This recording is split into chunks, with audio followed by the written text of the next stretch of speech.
ઓમ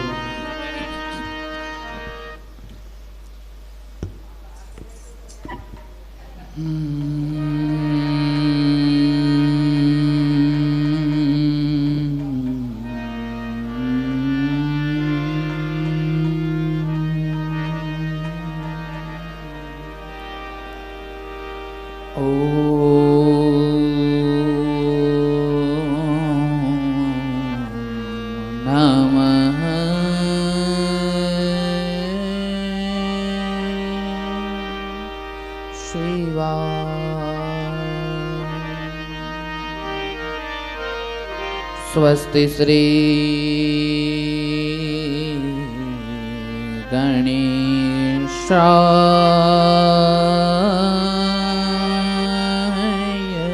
नमः। श्री सरस्वत्यै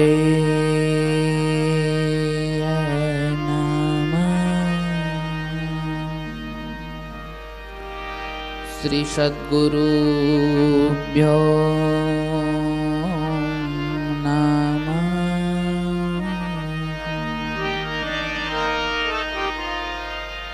पापोहत बुद्धिनाम शिवे वार्तापि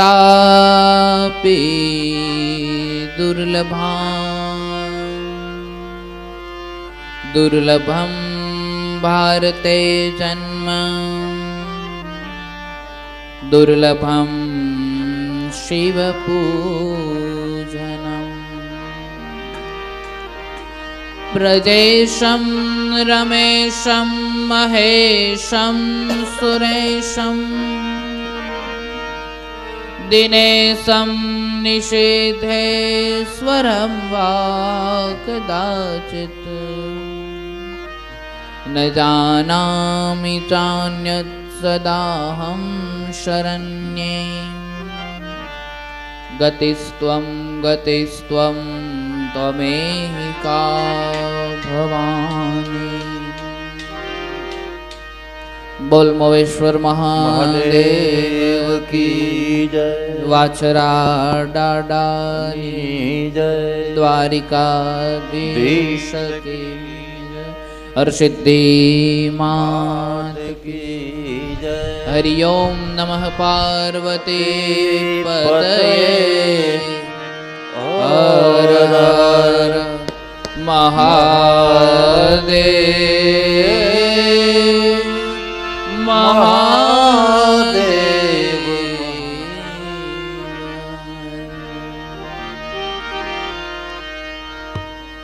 आइए घड़ी दो घड़ी के लिए प्रभु नाम नो स्मरण करिए।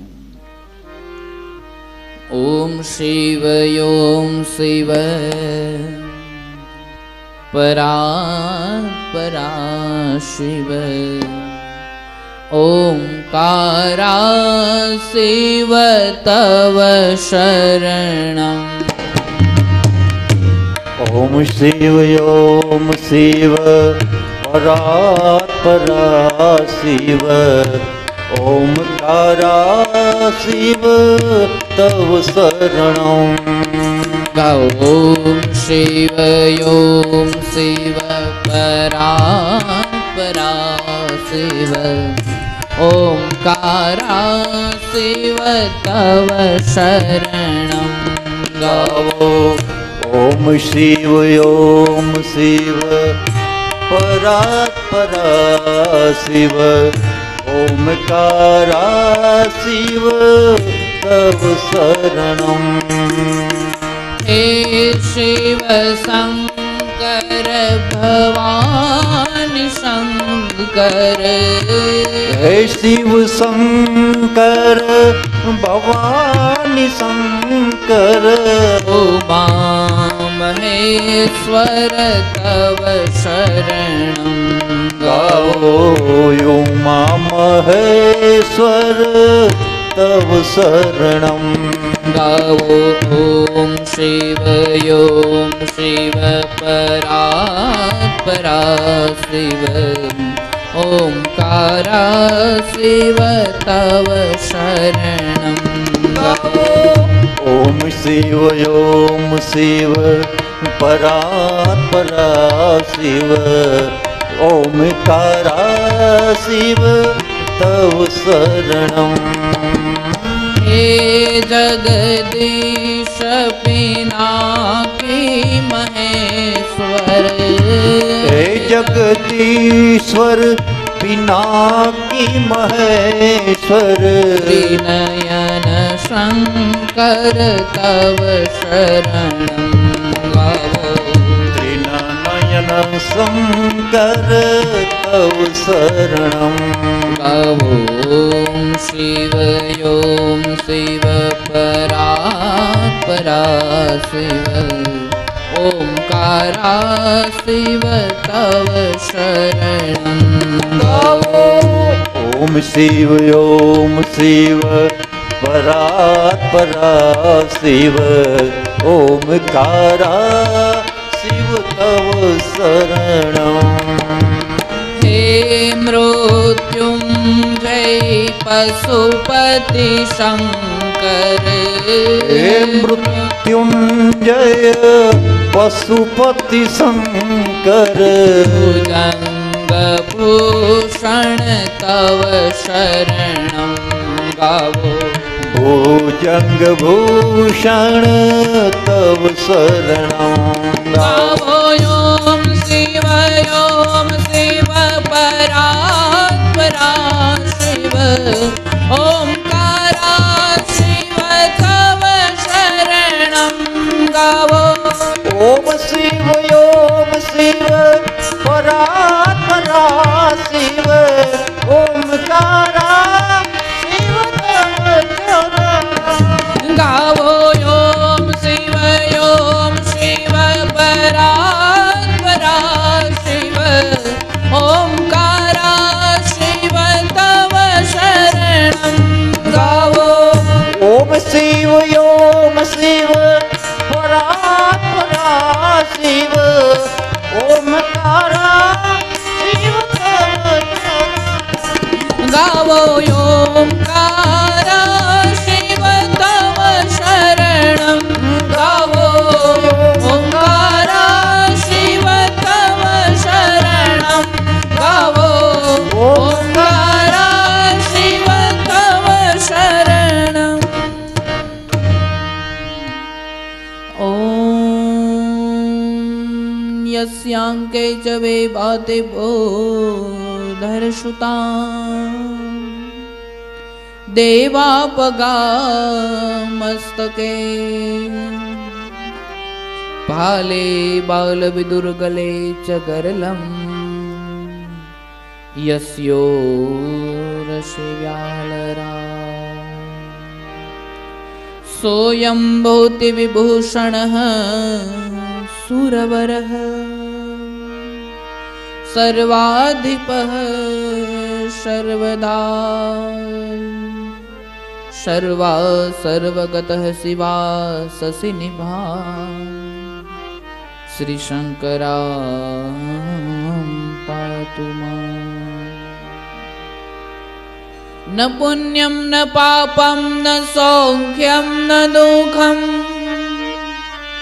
न मंत्रो न तीर्थो न वेदो न यज्ञ अहं भोजनं नैव भोज्यं न भोक्ता चिदानन्दरूपः शिवोऽहं शिवोऽहम्। गुरु ब्रह्मा गुरु विष्णु गुरुदेवो महेश्वराय गुरु साक्षात् परं ब्रह्मा तस्मै श्री गुरुवे बोल मोवेश्वर महादेव की जय वाछरा डाडा की जय द्वारिकाधीश की जय हर सिद्धि मात की जय अपने अपने मात पिता की जय अपने अपने गुरु महाराज की जय भारत माता की जय राजा प्रजा की जय हरि ओम नमः पार्वती पतये हर हर महादेव। મહાદેવ મહાદેવ.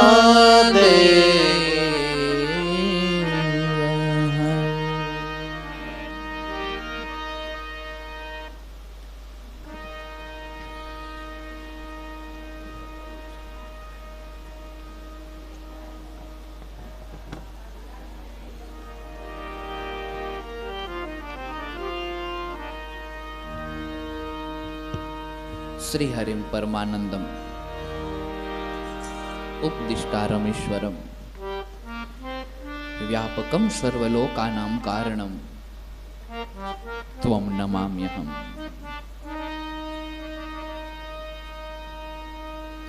ભગવાન મહાદેવ મોવેશ્વરના ચરણ કમલમાં વંદન, વાછરાળાના ચરણ કમલમાં વંદન, હરસિદ્ધિ માતાના ચરણ કમલમાં વંદન, દ્વારિકા ધણીના ચરણ કમલમાં વંદન. આ સ્થાન પર કોઈ પણ રૂપની અંદર પધારેલ સાધુ સંત સમાજ જે કોઈ પણ સ્વરૂપની અંદર હોય, સંતોને વંદન. આ જગતના સર્વ સંતોને વંદન. કથા મંડપમાં બિરાજતા સર્વ શ્રોતાગણોને વંદન. આપ સર્વને મારા જાજા કરીને જય શ્રી કૃષ્ણ, જય સિયારામ, ઓમ નમઃ શિવાય, ઓમ નમો નારાયણ.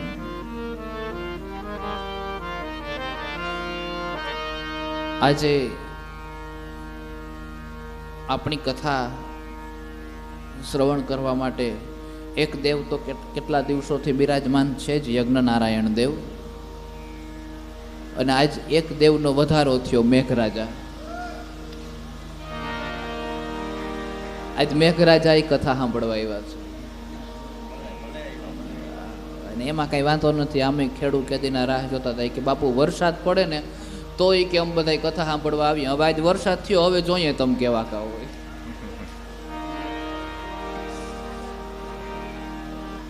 ના પણ ધન્ય છે.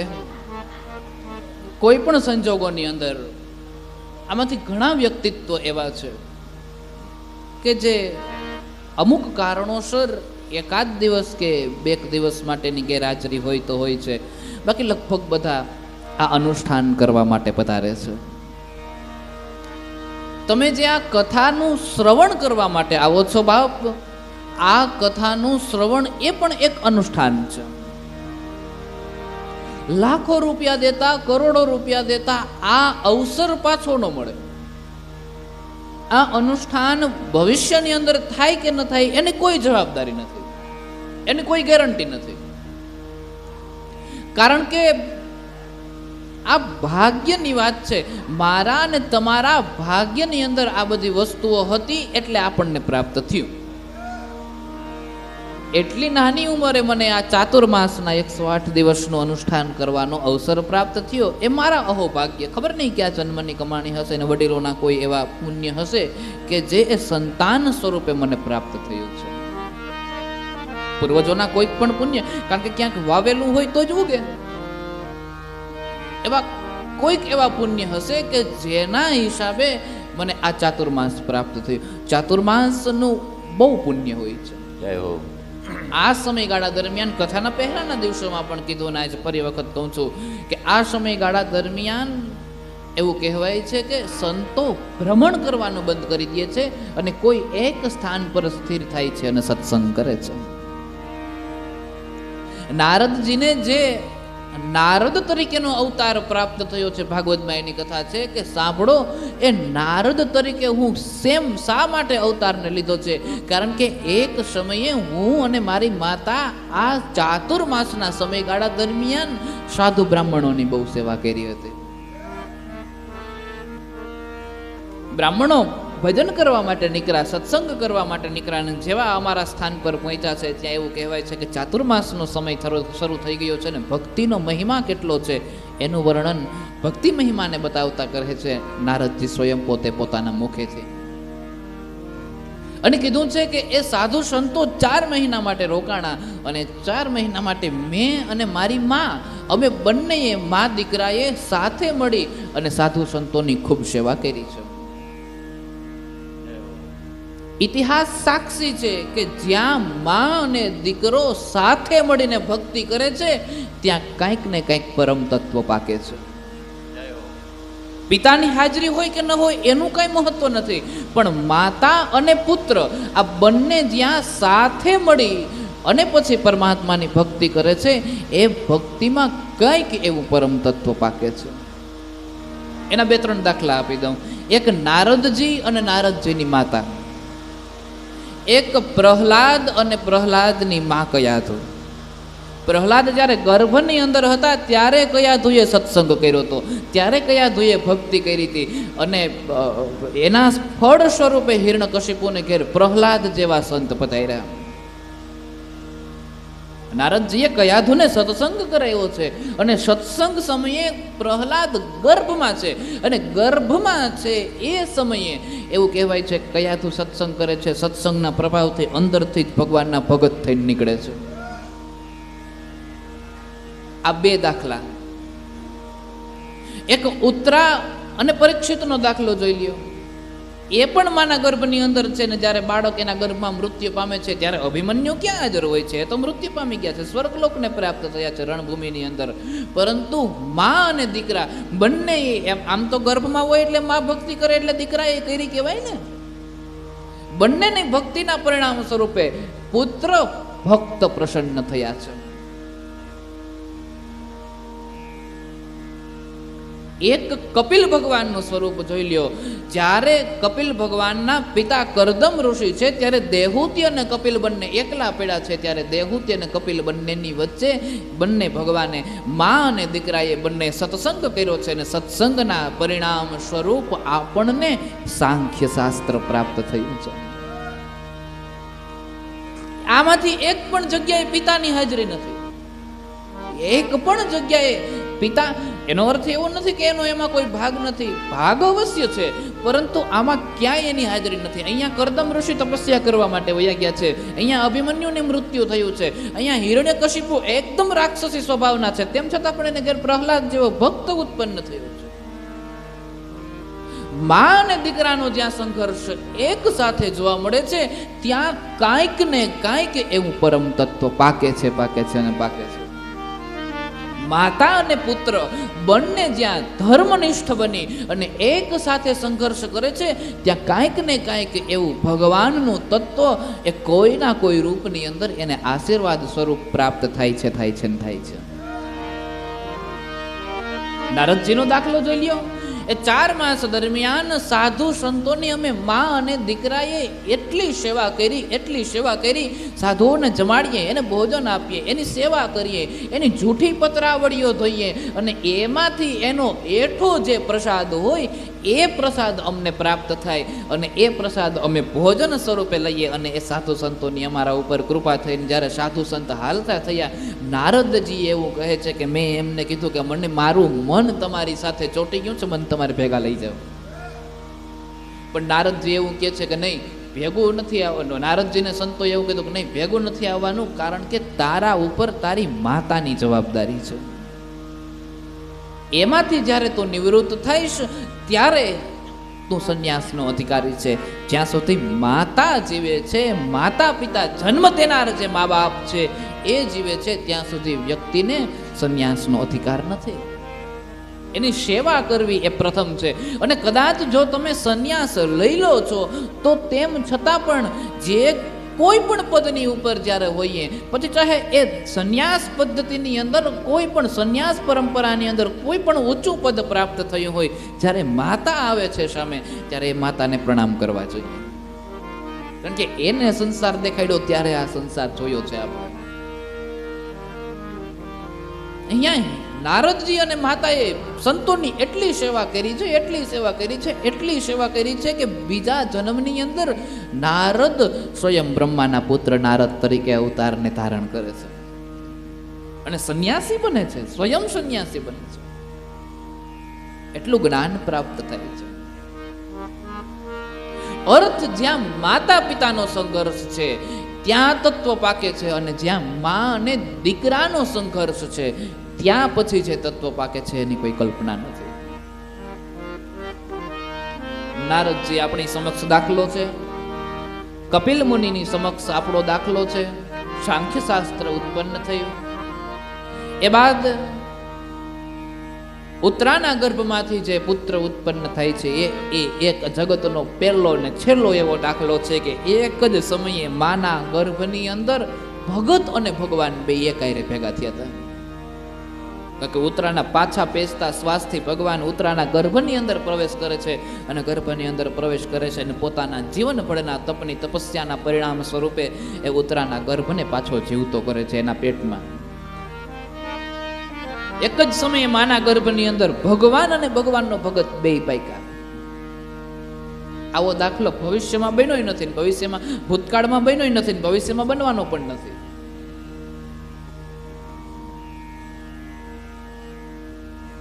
તો એનો પણ એક દાખલો છે, એક પ્રહલાદનો દાખલો છે. કયા તોએ છુપી રીતે નારદ સાથે સત્સંગ કર્યો છે અને સત્સંગ પ્રહલાદ ગર્ભમાંથી જ પ્રાપ્ત કરીને આવે છે. એટલે તો હિરણ્યકશિપુ જ્યારે પહોંચે ને કે દીકરા કેટલું શીખો, તો કે બાપુ મેં આજ 9 પાઠ શીખા. અને 9 પાઠ ક્યાં? નવધા ભક્તિ. અને ત્યારે પ્રહલાદ નવધા ભક્તિનું વર્ણન કરીને બતાવે છે. પરમાત્માની આ પવિત્ર ભક્તિનું પરિણામ છે. એક કોઈના કોઈ સ્વરૂપની અંદર ત્યારે એમ પ્રગટ થાય છે જેની આપણને કોઈ કલ્પના ના હોય, જેવા કોઈ વિચાર પણ ન હોય. ખબર નહીં ક્યું એવું તત્વ પાકે છે. એ ખેર હવે એ બાબતો ઉપર વિશેષ ચર્ચા નથી કરવી, પરંતુ ભક્ત સ્વરૂપે જ્યારે કુળની અંદર કોઈ વ્યક્તિત્વ પાકે છે ત્યારે સમજવું કે આપણા કુળનો ઉદ્ધાર થવાની તૈયારીઓ છે.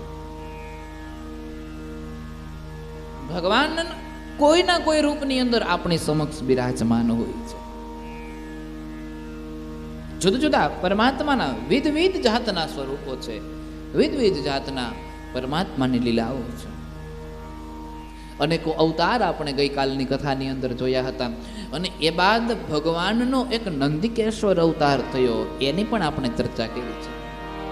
બ્રાહ્મણના પિતાનું જ્યારે એને ગંગાની અંદર અસ્થિનું વિસર્જન કરવાનું હતું ત્યારે બ્રાહ્મણ ગરીબાઈ હતો, એટલે ગંગા કિનારા સુધી પહોંચી શકે એમ નતો. એટલે શિવજી નંદીના સ્વરૂપની અંદર એને આંગણે જન્મ ધારણ કરે છે અને લીલા કરાવે છે. બ્રાહ્મણનો એક દીકરો નંદીને રમત રમતમાં એટલો માર મારે કે એ વાછરડું બહુ દુઃખી થાય છે.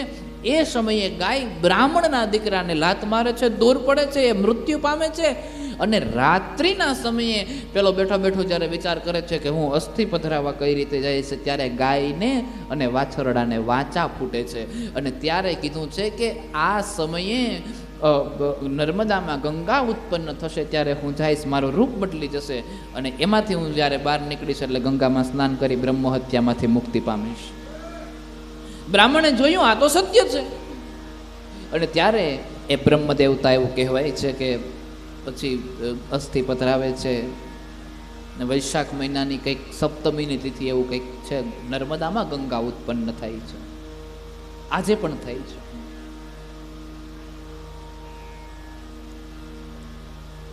આની પાછળની પણ એક બહુ રહસ્યની કથા છે. હાટકેશ્વર મહાદેવ શિવલિંગ અવકાશમાંથી જતી હોય છે, માતાજીના હાથમાં ધારણ કરે છે અને હાથમાં ધારણ કરી છે અને હાટકેશ્વર મહાદેવ એવું નામ પડે છે. મહાબલેશ્વરની સ્થાપના કઈ રીતે થઈ એ બધી કથાઓ કહી. શિવજીની આ અનેક ચર્ચાઓની વાત કરી છે. અને એ બાદ હવે વ્યાસજી આ કથાને જ્યોતિર્લિંગની કથાઓ તરફ દોરી જાય છે.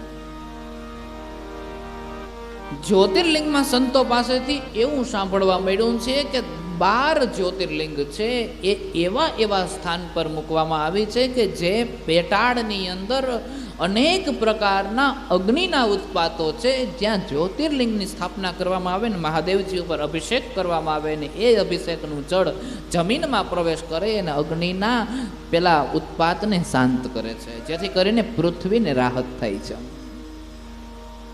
પછી જ્યોતિર્લિંગ 12 જ્યોતિર્લિંગ છે, એ 12 જ્યોતિર્લિંગનું જે અંતર છે એકબીજાથી એકબીજાનું એ કંઈક એક સરખું ને એક સમાન છે એવું કંઈક સંતો પાસેથી સાંભળ્યું છે. આમાં ક્યાંય લખેલું નથી. બધા પોતપોતાના મંતવ્યો રજૂ કરતા હોય છે. એ એક સમાન અંતરનું છે. એટલે સર્વપ્રથમ સોમનાથ મહાદેવ જ્યોતિર્લિંગ છે એની ચર્ચા કરી છે કે એનું પ્રાગટ્ય કઈ રીતે થયું. આપણે સૌભાગ્યશાળી છીએ કે સોમનાથ મહાદેવના ખોળામાં આપણે બેઠા છીએ. આ બાજુ નાગેશ્વર અને દ્વારિકાધીશના ખોળામાં આપણે બેઠા છીએ. જય સોમેશ્વર મહાદેવ, જય સોમેશ્વર મહાદેવ.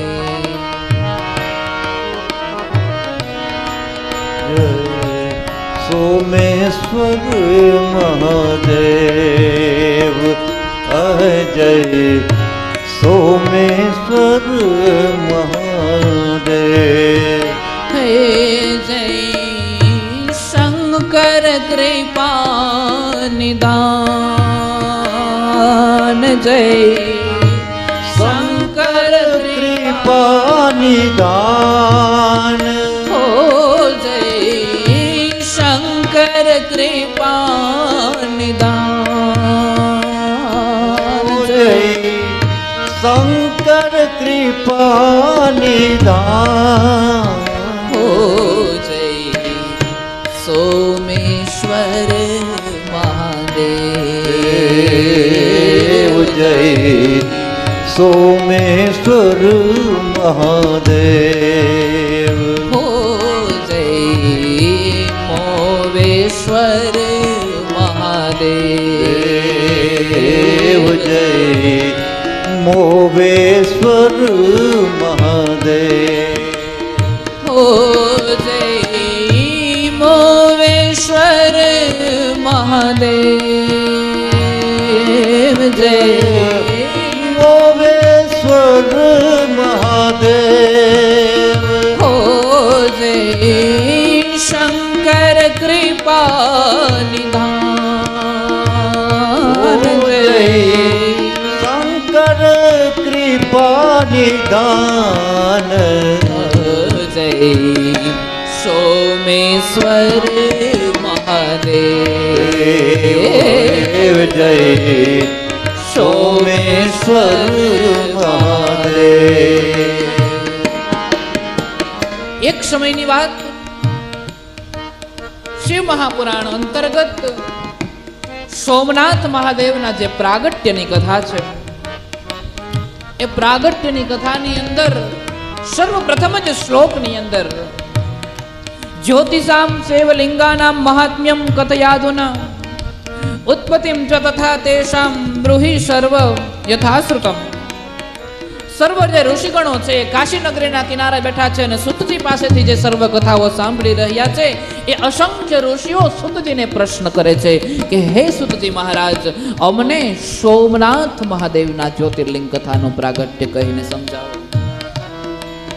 અસંખ્ય ઋષિઓ એક સાથે બોલ્યા છે, જય સોમેશ્વર મહાદેવ, હે ભોલે સોમેશ્વર મહાદેવ. હો જય સોમેશ્વર મહાદેવ, ઓ જય સોમેશ્વર મહાદેવ.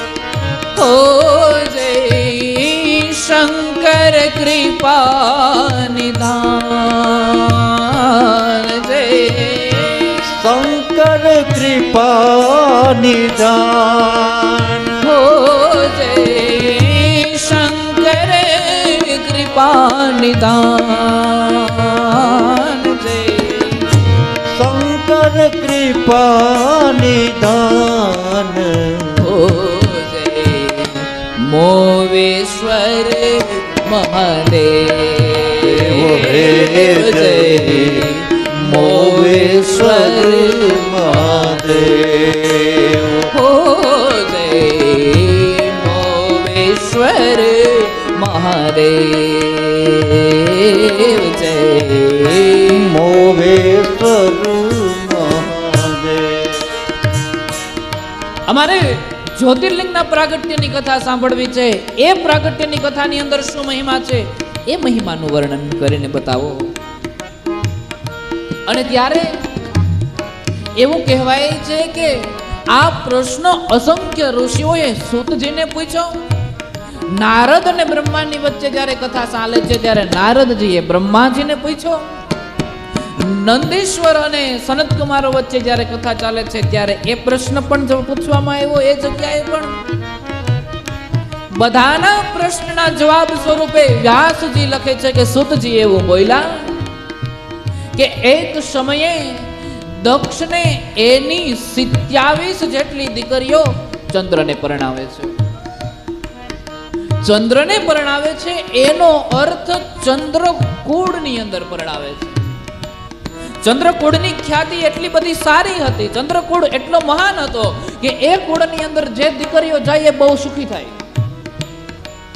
આપણામાં ઘણા પરિવારોની એટલા નામના હોય, એટલી નામના હોય કે એ પરિવારમાંથી આપણી દીકરી માટે જ્યારે માગું આવે ને ત્યારે વિચાર કર્યા વગર એ કુળની અંદર આપણે દીકરી પરણાવી દેતા હોઈએ છીએ. કારણ કે આ સમાજની અંદર એ કુળનું બહુ મોટું નામ છે. આવી કુળની પરંપરાઓ ચાલતી હોય.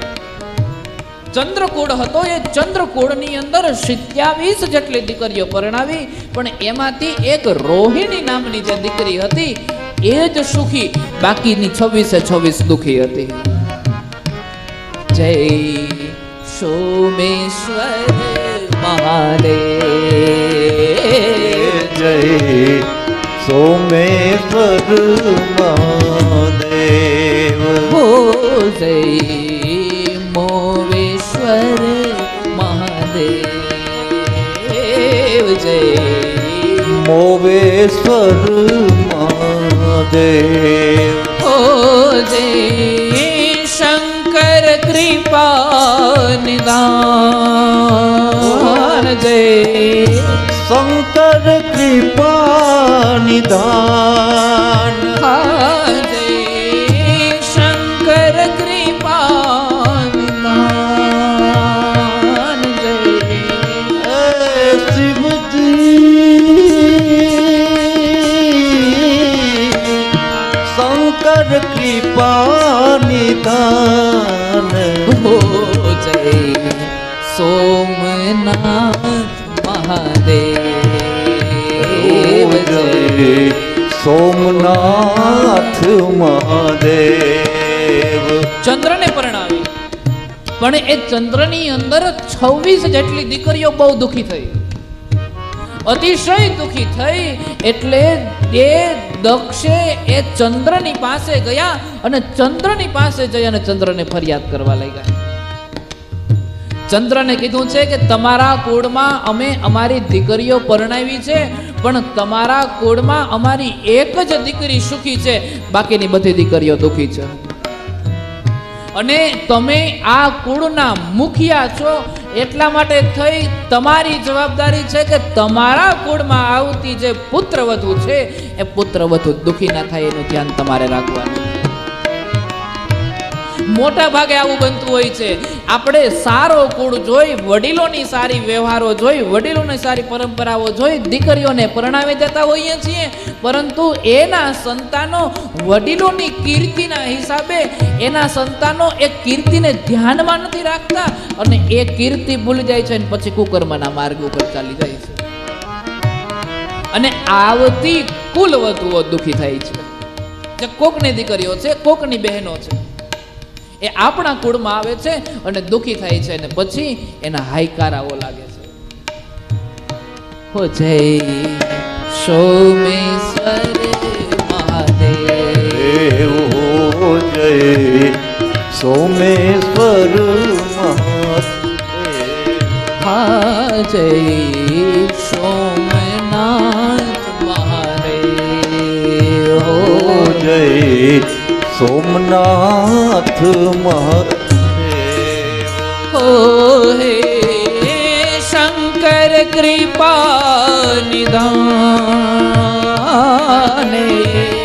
શંકર કૃપા નિદાન, હો જય સોમેશ્વર મહાદેવ, હો જય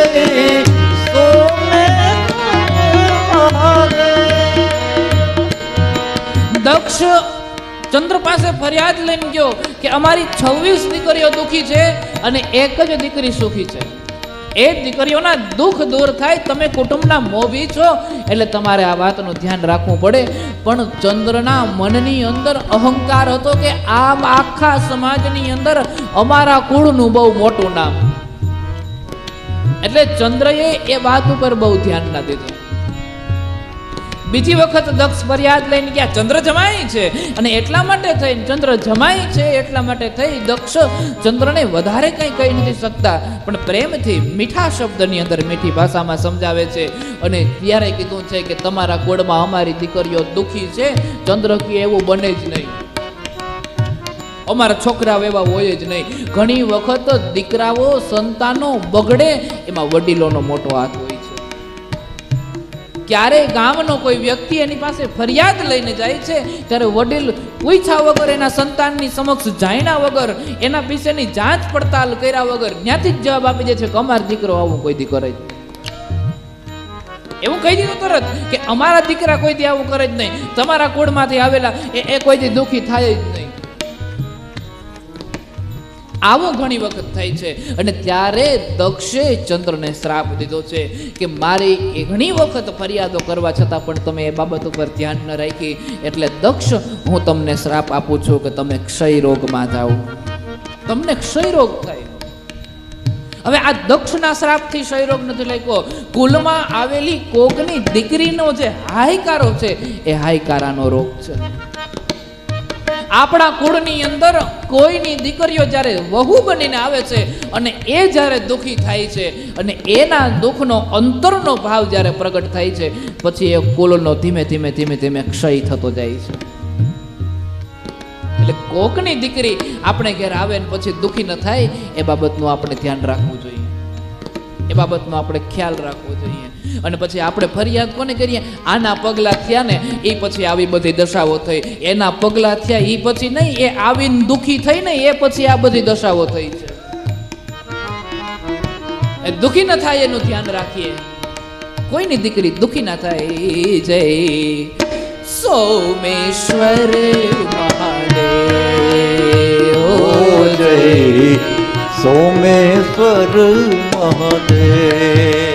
હા જય સોમનાથ મહાદેવ,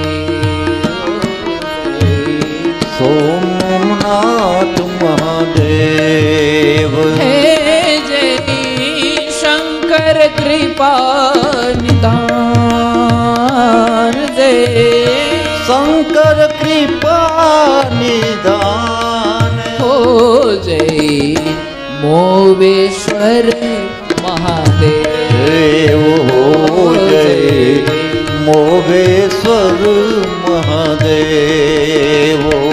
જય. ચંદ્રને રોગ થયો, ક્ષય રોગથી બહુ પીડાવા લાગ્યો.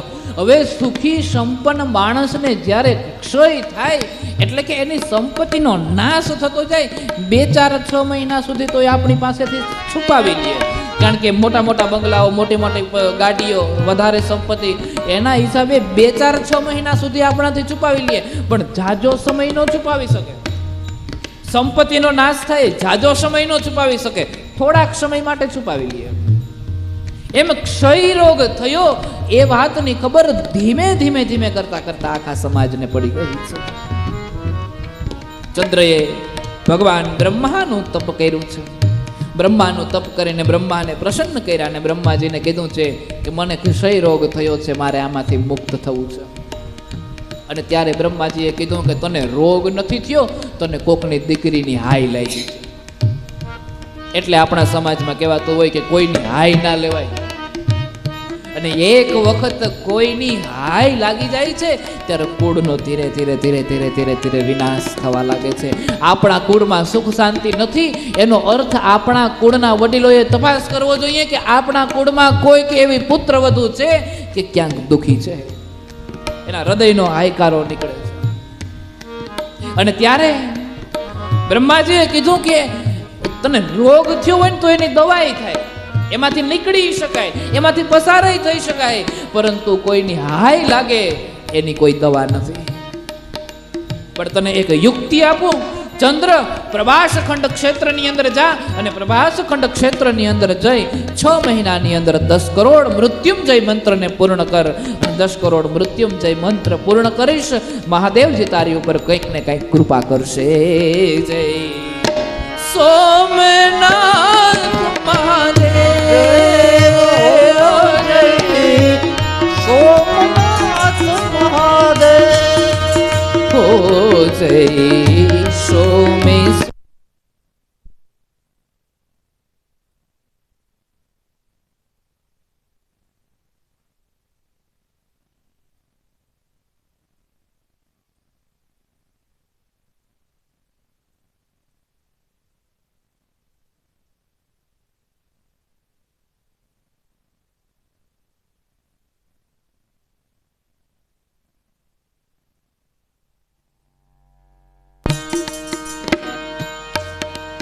હો જય સોમનાથ મહાદેવ, હો જય સોમનાથ મહાદેવ, હો જય સોમેશ્વર મહાદેવ, હો સોમેશ્વર મહાદેવ.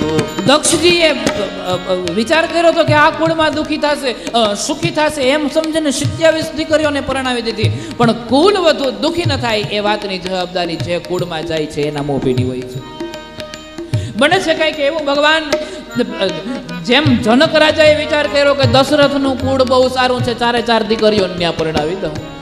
અને જેવી પુત્ર વધુને જ્યાં લઈને આવ્યા છે, જનક રાજાએ 3 રાણીઓને સ્પષ્ટ શબ્દોની અંદર કહી દીધું છે કે આ દીકરાની જે વહુ છે, દીકરાની વહુ નથી દીકરીઓની સમાન રાખવાની છે. આંખની પલકની જેમ ધ્યાન રાખીએ ને એવી રીતે એનું બધું ધ્યાન રાખવાનું છે. આપણા કુળના નીતિ નિયમો, આપણા કુળના રિવાજો, આપણા કુળના સંસ્કારો, આપણા કુળની રહેણી કહેણી, આ બધું શીખાડવાની જવાબદારી તમારી છે. 3 રાણીઓને કહી દીધું, આ બધું શીખવવાની જવાબદારી તમારી છે. ચંદ્રને જ્યાં કહેવામાં આવ્યું છે કે 6 મહિનામાં 10 કરોડ મૃત્યુંજય મંત્રનો જાપ કરવાનો છે. 10 કરોડ મૃત્યુંજય મંત્રનો જાપ 6 મહિનામાં કઈ રીતે પૂર્ણ થાય? ઓમ ત્ર્યંબકમ યજામહે સુગંધિમ પુષ્ટિવર્ધનમ ઉર્વારુકમેવ બંધનાન મૃત્યુ મોક્ષયમામૃતાત. આવા 10 કરોડ મૃત્યુંજય મંત્ર, અને એ 6 મહિનામાં કેમ પૂર્ણ થાય? ત્યારે અસંખ્ય ઋષિઓ ભેગા થયા અને અસંખ્ય ઋષિઓ ચંદ્રને એ મૃત્યુંજય મંત્રના જાપ કરવા માટે મદદ કરવા લાગ્યા. અને જળ હાથમાં લીધું અને જળ હાથમાં લઈને સંકલ્પ કર્યો છે કે આનું જે પુણ્ય થાય એ બધું પુણ્ય અસંખ્ય ઋષિઓ કહે છે કે અમે ચંદ્રને સોંપીએ. અને એ પ્રવાસખંડ ક્ષેત્રની અંદર સમુદ્રના કિનારે પાર્થિવ લિંગની સ્થાપના થઈ. અને પાર્થિવ લિંગ માટીથી બનાવી, માટીના પાર્થિવ લિંગ બનાવી, આપણે અહીંયા રોજ કરીએ છીએ સવારે પાર્થિવ લિંગની પૂજા, એ માટીના પાર્થિવ લિંગ બનાવી છે. અને પાર્થિવ લિંગ બનાવી અને ચંદ્ર મહાદેવનું સ્મરણ કરવા લાગ્યો છે. સોમનાથ મહાદેવ, હો જય સોમનાથ મહાદેવ, હા જય સોમેશ્વર મહાદેવ, સોમનાથ મહાદેવ. હે શંકર કૃપા નિધાન, જય શંકર કૃપા નિધાન, હો જય શંકર કૃપા નિધાન, જય શંકર કૃપા નિધાન. જય મોવેશ્વર મહાદેવ, હો જય મોવેશ્વર મહાદેવ, હા જય મોવેશ્વર મહાદેવ,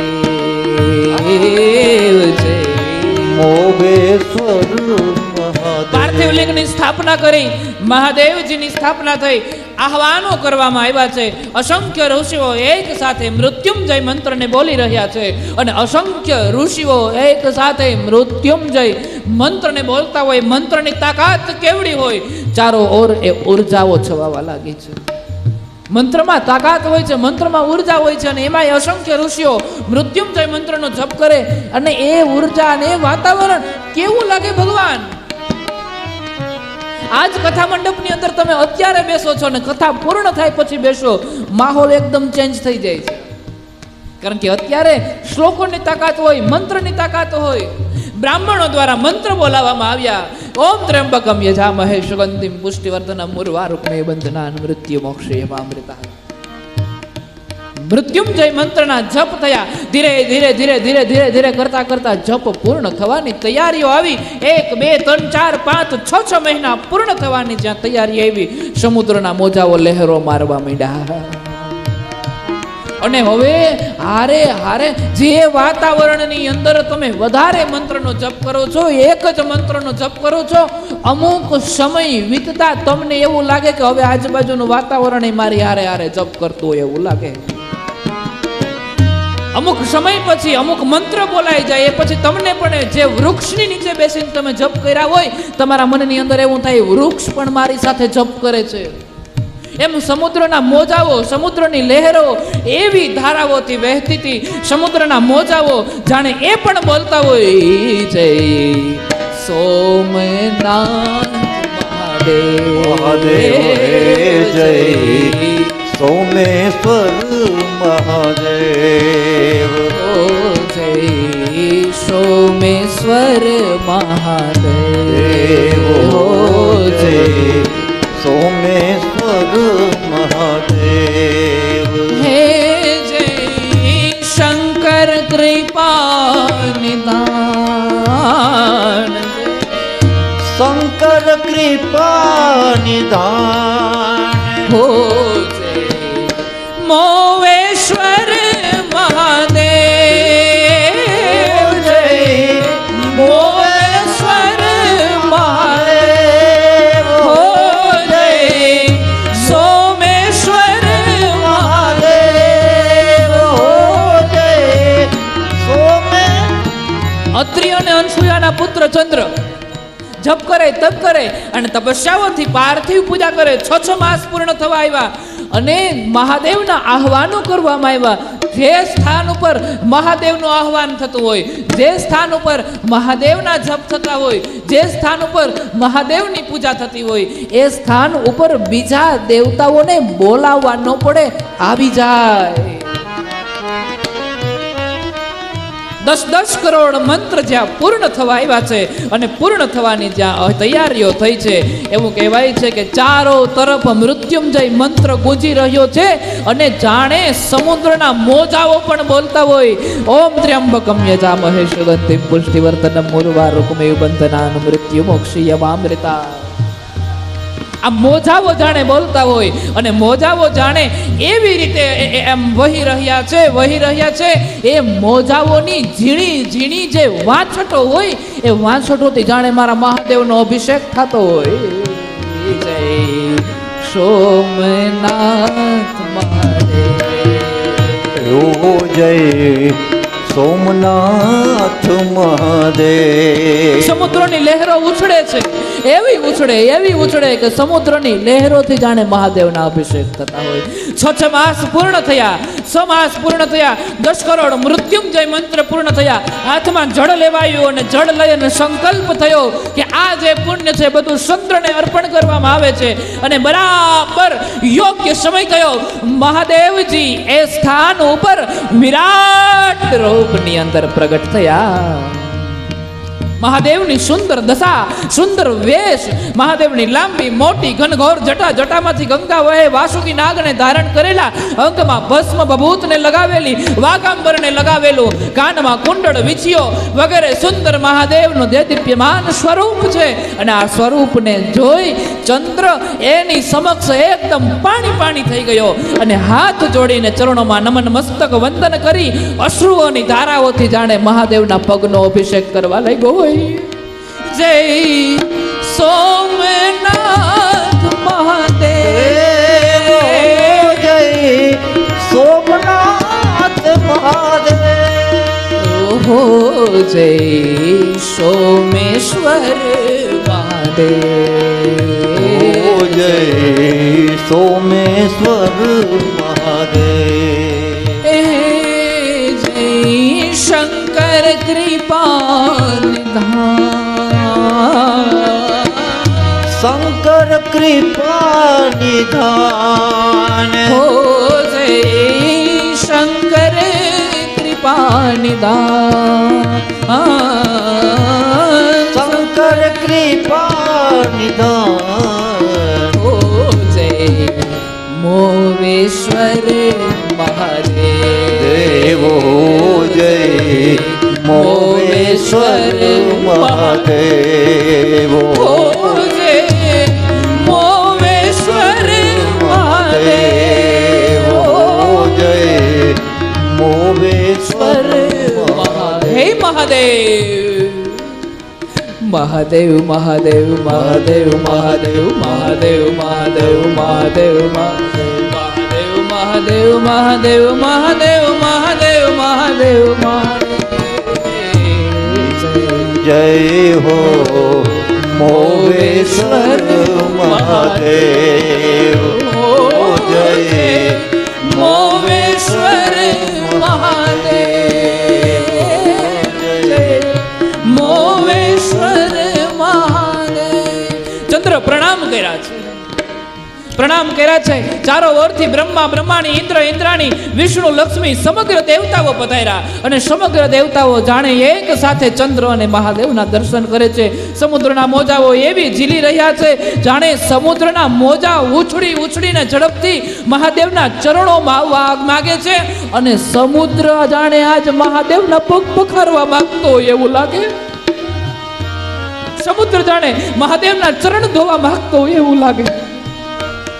સમુદ્ર ઉછળી ઉછળીને એવો પછડાય, એવો ઉછળા મારે, એવો ઉછળા મારે અને સમુદ્રના મોજાઓથી મહાદેવનો અભિષેક થાય. બા આઈએ હે એક વાર જય સોમનાથ મહાદેવ. જય સોમનાથ મહાદેવ. એ જય શંકર કૃપા નિધાન. શંકર કૃપા નિધાન. ઓ જય શંકર કૃપા નિધાન. શંકર કૃપા નિધાન. ઓ જય મોવેશ્વર મહાદેવ. દેવો જય મોમેશ્વર મહાદેવ. ઓ જય મોવેશ્વર મહાદેવ. ઓ જય મોવેશ્વર મહાદેવ.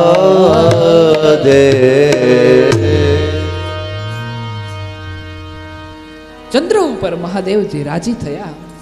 ચંદ્ર ઉપર મહાદેવ પ્રસન્ન થયા. પ્રસન્ન થયા ને થતાની સાથે ચંદ્ર મહાદેવના મસ્તકમાં નમન કરે છે અને વંદન કરે છે અને વંદન કરીને હે પ્રણામ કરતા ચંદ્રએ કીધું છે, હે મહાદેવજી કૃપા કરો, કૃપા કરો, કૃપા કરો બા. અને ત્યારે મહાદેવ વર માંગવા માટે કીધું છે અને વર માંગવા માટે જ્યાં કીધું છે ત્યાં ચંદ્રએ કીધું છે કે મને ક્ષય રોગમાંથી મુક્ત કરો. મહાદેવ કહે છે કે આ ક્ષય રોગમાંથી હું તને મુક્ત ન કરી શકું, કારણ કે તને રોગ નથી થયો, તને હાયકારો લાગ્યો છે. કોકની પુત્રની, વધુઓનો, કોઈ દીકરાની બહેનનો, કોઈ વ્યક્તિની દીકરીનો તને હાયકારો લાગ્યો છે. આમાંથી તું ક્યારેય મુક્ત ન થા, તને આમાંથી મુક્તિ ન મળે.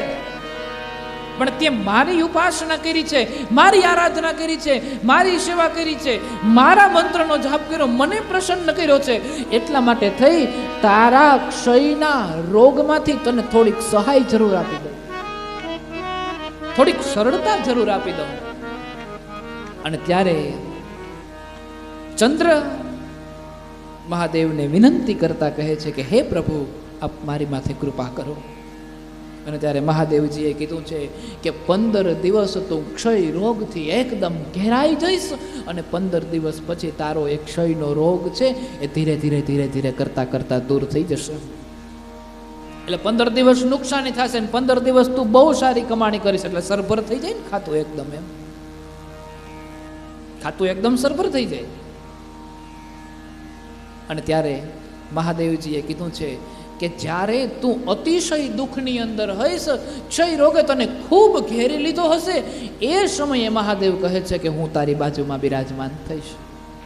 અને એટલા માટે બીજના સમયે ક્ષય રોગ ચંદ્રને બહુ ઘેરી લે છે, અને એટલે બીજના સમયે મહાદેવજી ચંદ્રની પીડા હરવા માટે થઈ બીજના સમયે મહાદેવજી ચંદ્રની બાજુમાં હોય છે. અને એટલા માટે મારામાં તમારામાં આપણા બધામાં બીજના દર્શનનો બહુ મહિમા છે.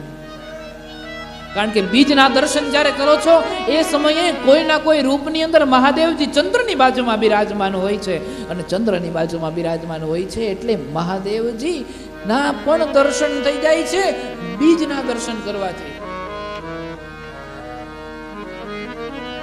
ચંદ્રની વિનંતી, ઇન્દ્ર ઇન્દ્રાણી, બ્રહ્મા બ્રહ્માણી, વિષ્ણુ લક્ષ્મીજી બધા જ દેવતાઓ આવ્યા છે. બધાએ ચંદ્રને આશીર્વાદ દીધા છે. બધા પોતપોતાના સ્થાન પર અંતર્ધ્યાન થયા છે, ત્યાંથી ચાલી નીકળ્યા છે. અને એ બાદ ચંદ્ર મહાદેવને કહે છે કે હે મહાદેવ, દીકરાની વહુઓ પુત્ર વધુઓ દુઃખી થાય એવું કેવલ અને કેવલ અમારા એકના કુળમાં નથી, આ જગતમાં ભવિષ્યની અંદર પણ અનેક કુળમાં થશે. અને અનેક કુળની અંદર પુત્ર વધુઓ જ્યારે દુઃખી થશે ત્યારે એ કુળનો ઉદ્ધાર કોણ કરશે? એટલા માટે આપ અહીંયા જ્યોતિર્મય સ્વરૂપે બિરાજમાન થાવ. અને ચંદ્રનું એક નામ છે સોમ, અને સોમની ઉપાસનાથી મહાદેવજી ત્યાં જ્યોતિર્મય સ્વરૂપે બિરાજમાન થયા છે. અને જેના કુલનો ક્ષય થતો હોય, ધીમે ધીમે જે કુલનો વિનાશ થવા લાગતો હોય, એ જો સોમનાથ મહાદેવના દર્શન કરે છે એના ઉપર કૃપા થાય છે અને ક્ષય રોગમાંથી દૂર થાય છે. અને ચંદ્રના કહેવાથી મહાદેવજી ત્યાં જ્યોતિર્મય સ્વરૂપે બિરાજમાન થયા.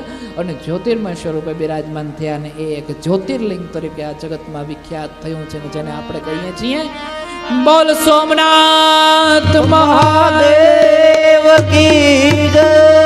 બોલ સોમનાથ મહાદેવ કી જય. જય સોમનાથ મહાદેવ. જય સોમનાથ મહાદેવ. હો જય સોમેશ્વર મહાદેવ. ઓ જય સોમનાથ મહાદેવ. હે શંકર કૃપા નિધાન. જય શંકર કૃપા નિધાન. હો જય મોવેશ્વર મહાદેવ. જય મોવેશ્વર મહાદેવ.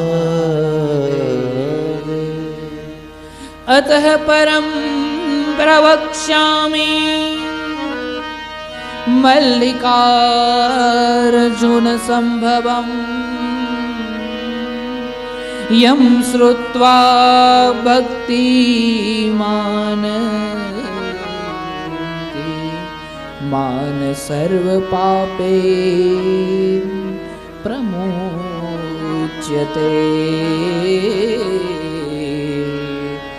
માન સર્વ પાપે પ્રમોચ્યતે.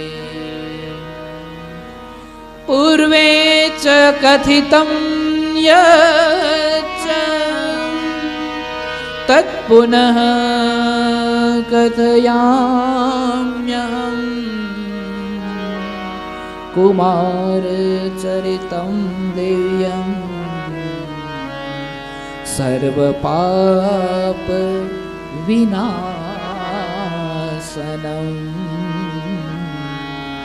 સર્વપાપ વિનાશનમ. સુતજી કહે છે કે આ સોમનાથ મહાદેવની કથા આપ સર્વે જે સાંભળી છે એ બાદ હવે આપણી બીજી જે જ્યોતિર્લિંગ છે એ જ્યોતિર્લિંગની કથા હું તમને કહીને સમજાવું છું. બીજી જ્યોતિર્લિંગની કથા જે છે એ બાદ મલ્લિકાર્જુન જ્યોતિર્લિંગની ઉત્પત્તિનું વર્ણન કરીને બતાવ્યું છે. મલ્લિકાર્જુન જ્યોતિર્લિંગની કથાને જે સાંભળે છે, ભક્તિમાન ધીમાન સર્વ પાપે પ્રમુચ્યતે, સર્વ પાપે પ્રમુચ્યતે, સર્વ પ્રકારના પાપોમાંથી મુક્તિ થાય છે, ભક્તિ પ્રાપ્ત થાય છે, મુક્તિ પ્રાપ્ત થાય છે, બુદ્ધિ પ્રાપ્ત થાય છે.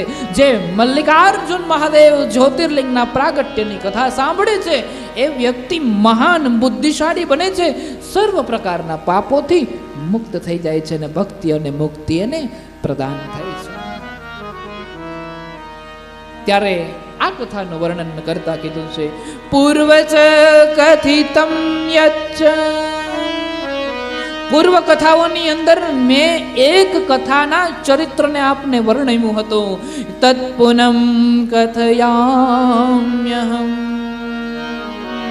કુમાર ચરિતમ દિવ્યમ સર્વ પાપ વિનાશનમ.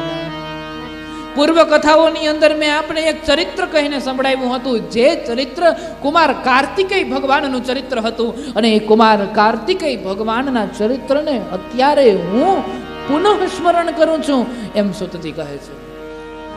કારણ કે મલ્લિકાર્જુન મહાદેવજીની જે કથા છે એ કથા ભગવાન કાર્તિકેય સાથે જોડાયેલી છે.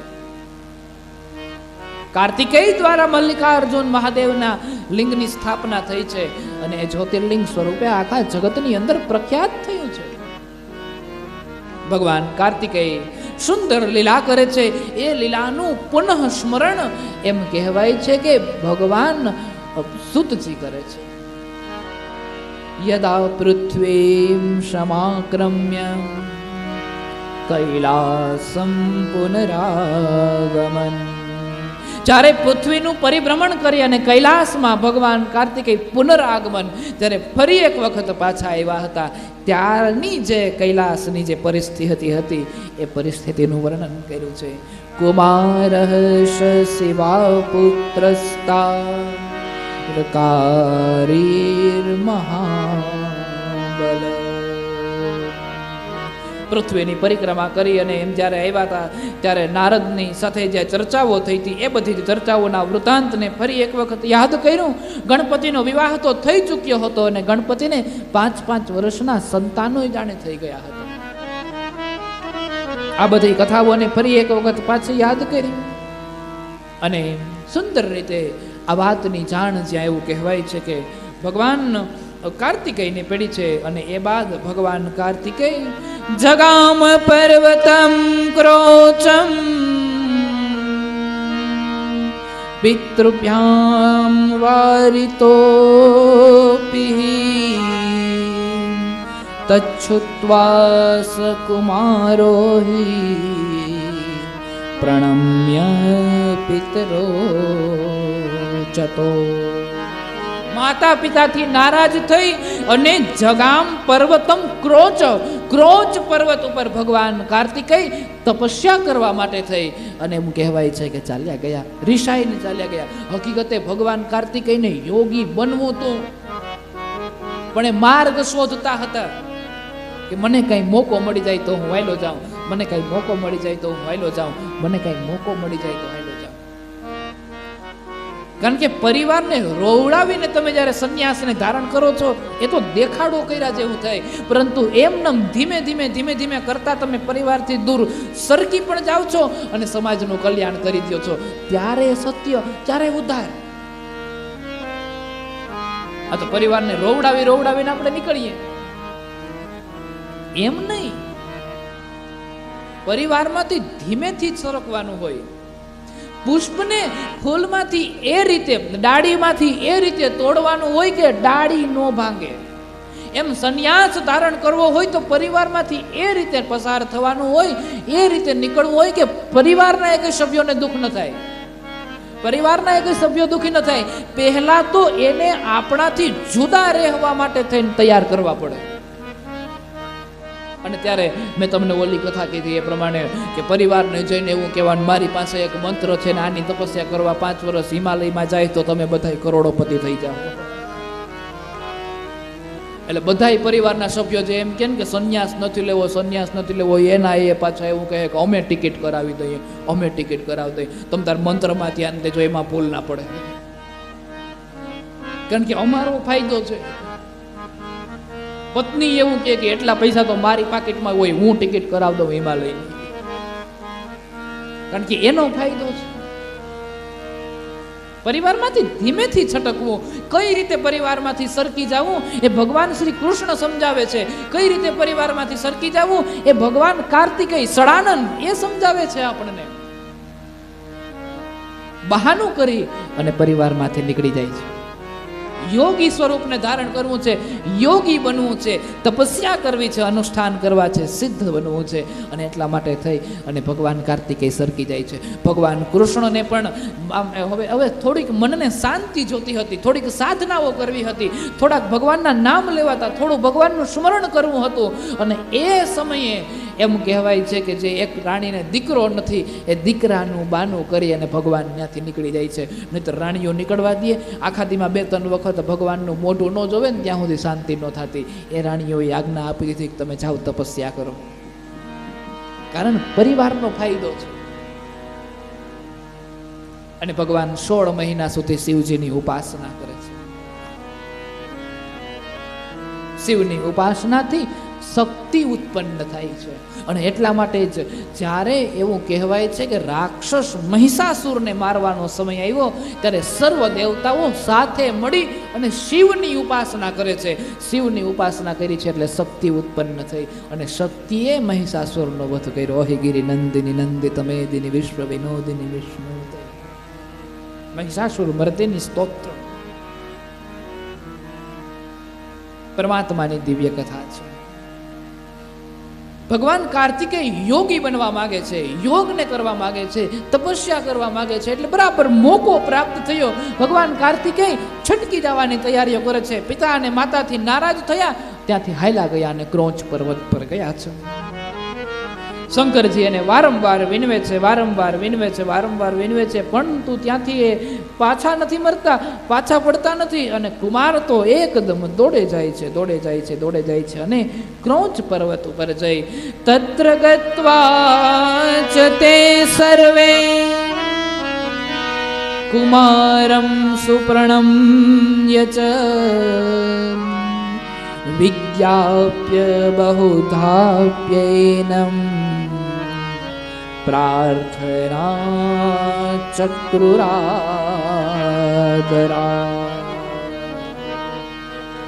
દેવાતિ પ્રાર્થનાં તાચ શિવાગ્ના સંકુલા ગુરુ નમેને સકુમારો હિ મહાંકાર વિહલ્ય મહાંકાર વિહલ્ય.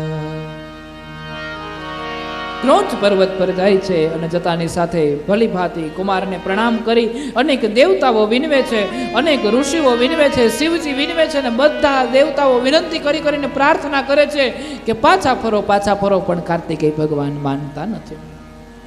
અને ભગવાન માનતા નથી એ બાદ લોકાચારની વિચારો કરતા નથી. એ બાદ બધા જ દેવતાઓ સાથે મળી અને બધા જ દેવતાઓ એવું કહેવાય છે કે ત્યાં શિવજી પાસે જાય છે અને શિવજીને જઈને કીધું છે કે અહીંયા કાર્તિકેય હવે માને એમ નથી, કાર્તિકેય કોઈને ધ્યાન આપે એમ નથી. અને ત્યારે શિવ અને પાર્વતી સ્વયં પોતે કાર્તિકેય ભગવાનને મનાવવા માટે, આ બધી એક લીલા છે, આ બધી એક લીલા છે. શિવ અને પાર્વતી બહાનું છે કે મનાવવા માટે જાય છે, પરંતુ હકીકતે કાર્તિકેય જે શિવજીની તપસ્યા કરી છે ને, તપસ્યાના પરિણામ સ્વરૂપે શિવજી એને ફળ આશીર્વાદ દેવા માટે, દર્શન દેવા માટે જાય છે. અને એક વાત એ છે કે ભગવાન કાર્તિકેય શિવજીથી ને પાર્વતીજીથી નારાજ હોય જ નહીં. જો નારાજ હોય તો એ ક્રોંચ પર્વત પર જઈને બીજા દેવતાઓની તપસ્યા કરે, શિવજીની તપસ્યા જ ન કરે. પરંતુ કાર્તિકેય ભગવાન શિવથી નારાજ થઈને ક્રોંચ પર્વત પર ગયા અને ક્રોંચ પર્વત જઈને શિવજીની તપસ્યા કરી છે. આ લીલા છે એક જાતની. દેવી પાર્વતી અને શંકરજી બંને સાથે મળીને જ્યાં વિનવવા માટે જાય છે, ભગવાન કાર્તિકેય મનની અંદર એવો વિચારી લીધું છે કે મારા માતા પિતા ફરી પાછા આવે છે, વળી મને માયાની જંજાળની અંદર ફસાવવા માંગે છે, અને વળી લગ્ન કરી લે ને આમ કરીને તેમ કરીને પરિવારની અંદર ફસાવવા માંગે છે. જે મારે કરવું નથી, મારે તો યોગ કરવો છે, સાધના કરવી છે, તપસ્યા કરવી છે, અને યોગ સાધનાથી મારે સિદ્ધ થવું છે. અને આ માતા પિતા ફરી પાછા આવશે અને ફરી પાછા મને માયાની અંદર ફસાવવા માટે મહેનત કરશે અને મારો સમય બગાડશે. ભગવાનને આવતા જોઈને ભગવાન કાર્તિકેય ક્રોંચ પર્વત પરથી સ્થાન છોડીને બીજી જગ્યાએ વયા જાય છે, બીજા સ્થાન ઉપર વયા જાય છે. સપુત્રશ્ચ કુમારખ્ય પિત્રોરાગમનં ગિરે જ્ઞાત્વા દુરં ગતો સ્નેહા દ્યોજનત્રયમેવ ચ દ્યોજનત્રયમેવ ચ. ભગવાન કાર્તિકેય માતા પિતાના આગમન જોયા છે. આગમન જોઈ અને પાર્વતીથી 3 યોજન દૂર ચાલ્યા જાય છે. 3 યોજન જેટલા ભગવાન દૂર થયા. પુત્ર સ્નેહની અંદર ભગવાન દેવી ઉમા અને ક્રોંચ પર્વત પર જ્યાં વિરાજમાન ભગવાન દેવી ઉમા અને શિવજી ત્યાં બેઠા બેઠા પુત્ર સ્નેહની અંદર અતિ વ્યાકુળ થયા. અને વ્યાકુળ થયેલા ભગવાન મહાદેવજી છે એ ફરી પાછા એ સ્થાન ઉપર જાય છે અને ભગવાન કાર્તિકેયને રોકી લે છે. અને રોકીને કીધું છે, મનાવવા જાય છે પણ માનતા નથી. પણ એ સમયે જ્યાં એવું કહેવાય છે કે કાર્તિકેય ભગવાન પછી માનતા નથી, એટલે શિવ અને પાર્વતી રાજી થયા એને ત્યાં રહેવા દેવા માટે, તપસ્યા કરવા માટે થઈ. અને ત્યારે ભગવાન કાર્તિકેયે શિવજી પાસેથી માંગ્યું છે કે આપ અહીંયા જ્યોતિર્મય સ્વરૂપે બિરાજમાન થાવ. અને ભગવાન કાર્તિકેયની પ્રાર્થનાથી ઈશ્વર ત્યાં જ્યોતિર્મય રૂપે બિરાજમાન થાય છે. અને એ આ જગતની અંદર બીજું જ્યોતિર્લિંગ થાય છે જેને આપણે જાણીએ છીએ બોલ મલ્લિકાર્જુન મહાદેવ કી જય, બોલ મલ્લિકાર્જુન મહાદેવ કી જય. આપણું બીજું જ્યોતિર્લિંગ ત્યાં બિરાજમાન થાય છે મલ્લિકાર્જુન મહાદેવ તરીકે. જ્યોતિર્મય સ્વરૂપે ત્યાં બિરાજમાન તો થયા છે, પણ થતાની સાથે સાથે ભગવાન પાર્વતીએ અને શિવજીએ બંનેએ ભગવાન કાર્તિકેયને આશીર્વાદ રૂપે કંઈક ફળ આપ્યું છે. અમાવસ્યા દિને શંભુ સ્વયં ગચ્છતિ તત્ર પૌર્ણમાસ દિને તત્ર પાર્વતી ગચ્છતિ ધ્રુવમ. અમાવસ્યા દિને શંભુ, અમાવસના દિવસે ભગવાન મહાદેવજી સ્વયં પોતે આશીર્વાદ આપતા કહે છે કે હું કાર્તિકેય તમને મળવા માટે અહીંયા આવીશ, કારણ કે આ તમારી તપોસ્થળી છે. અમાસને દિવસે મલ્લિકાર્જુન જ્યોતિર્લિંગની અંદર ભગવાન શિવજી સ્વયં બિરાજમાન થાય છે. અને શિવજીએ જ્યાં આશીર્વાદ આપ્યા છે ત્યાં દેવી પાર્વતી પણ કહે છે કે હું તો માં છું, હું શું કામના આશીર્વાદ આપું. અને ત્યારે માતાજીએ આશીર્વાદ આપ્યા છે પૂર્ણમાસી દિને તત્ર પાર્વતી ગચ્છતિ ધ્રુવમ. ગચ્છતિ એટલે જાય છે. અને એ સમયે ત્યાં પૂનમના દિવસે દેવી પાર્વતીજી ત્યાં અંદર શિવલિંગની અંદર જઈને પ્રવેશ કરે છે અને એ સ્થાન પર બિરાજમાન હોય છે. એટલે મલ્લિકાર્જુન મહાદેવ જે જ્યોતિર્લિંગ છે એ જ્યોતિર્લિંગના દર્શન જે કરવા હોય એ અમાસ અને પૂનમના દિવસે દર્શન કરવાનો બહુ મહિમા છે, કારણ કે એ સમયે ત્યાં શિવજી પણ બિરાજમાન હોય છે અને એ સમયે ત્યાં માતા પાર્વતી પણ બિરાજમાન હોય છે. એ મલ્લિકાર્જુન જ્યોતિર્લિંગના દર્શન કરવાથી પૂનમના દિવસે દેવીના પણ દર્શન થાય છે અને મહાદેવના તો 12 માસ આપણે કરીએ છીએ, કારણ કે મહાદેવના દરબારમાં પટ નથી, મહાદેવના દરબારમાં પડદા નથી, મહાદેવના દરબારમાં દરવાજા નથી. એ તો 24 કલાક ખુલ્લા હોય છે. એ તો મારો કાળિયો ઠાકર થોડોક નટખટ છે ને એટલે ઘડીક વાર પડદો ખોલે ને બંધ કરે, ખોલે ને બંધ કરે, ખોલે. એ લીલા કરે છે, થોડો નટખટ છે.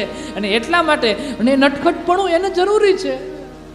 કારણ કે કોઈ પણ રૂપની અંદર, કોઈ પણ સ્વરૂપની અંદર ઈશ્વરને ગમે ત્યારે, ગમે તે સમયે કાનને આ ધરતી ઉપર અવતાર ધારણ કરવાનું થાય છે.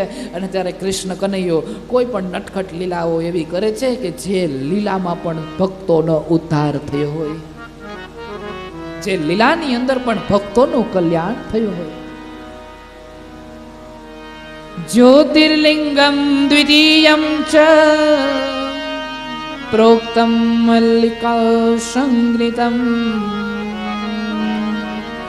દર્શનાત સર્વ સુખદમ કથિતમ લોક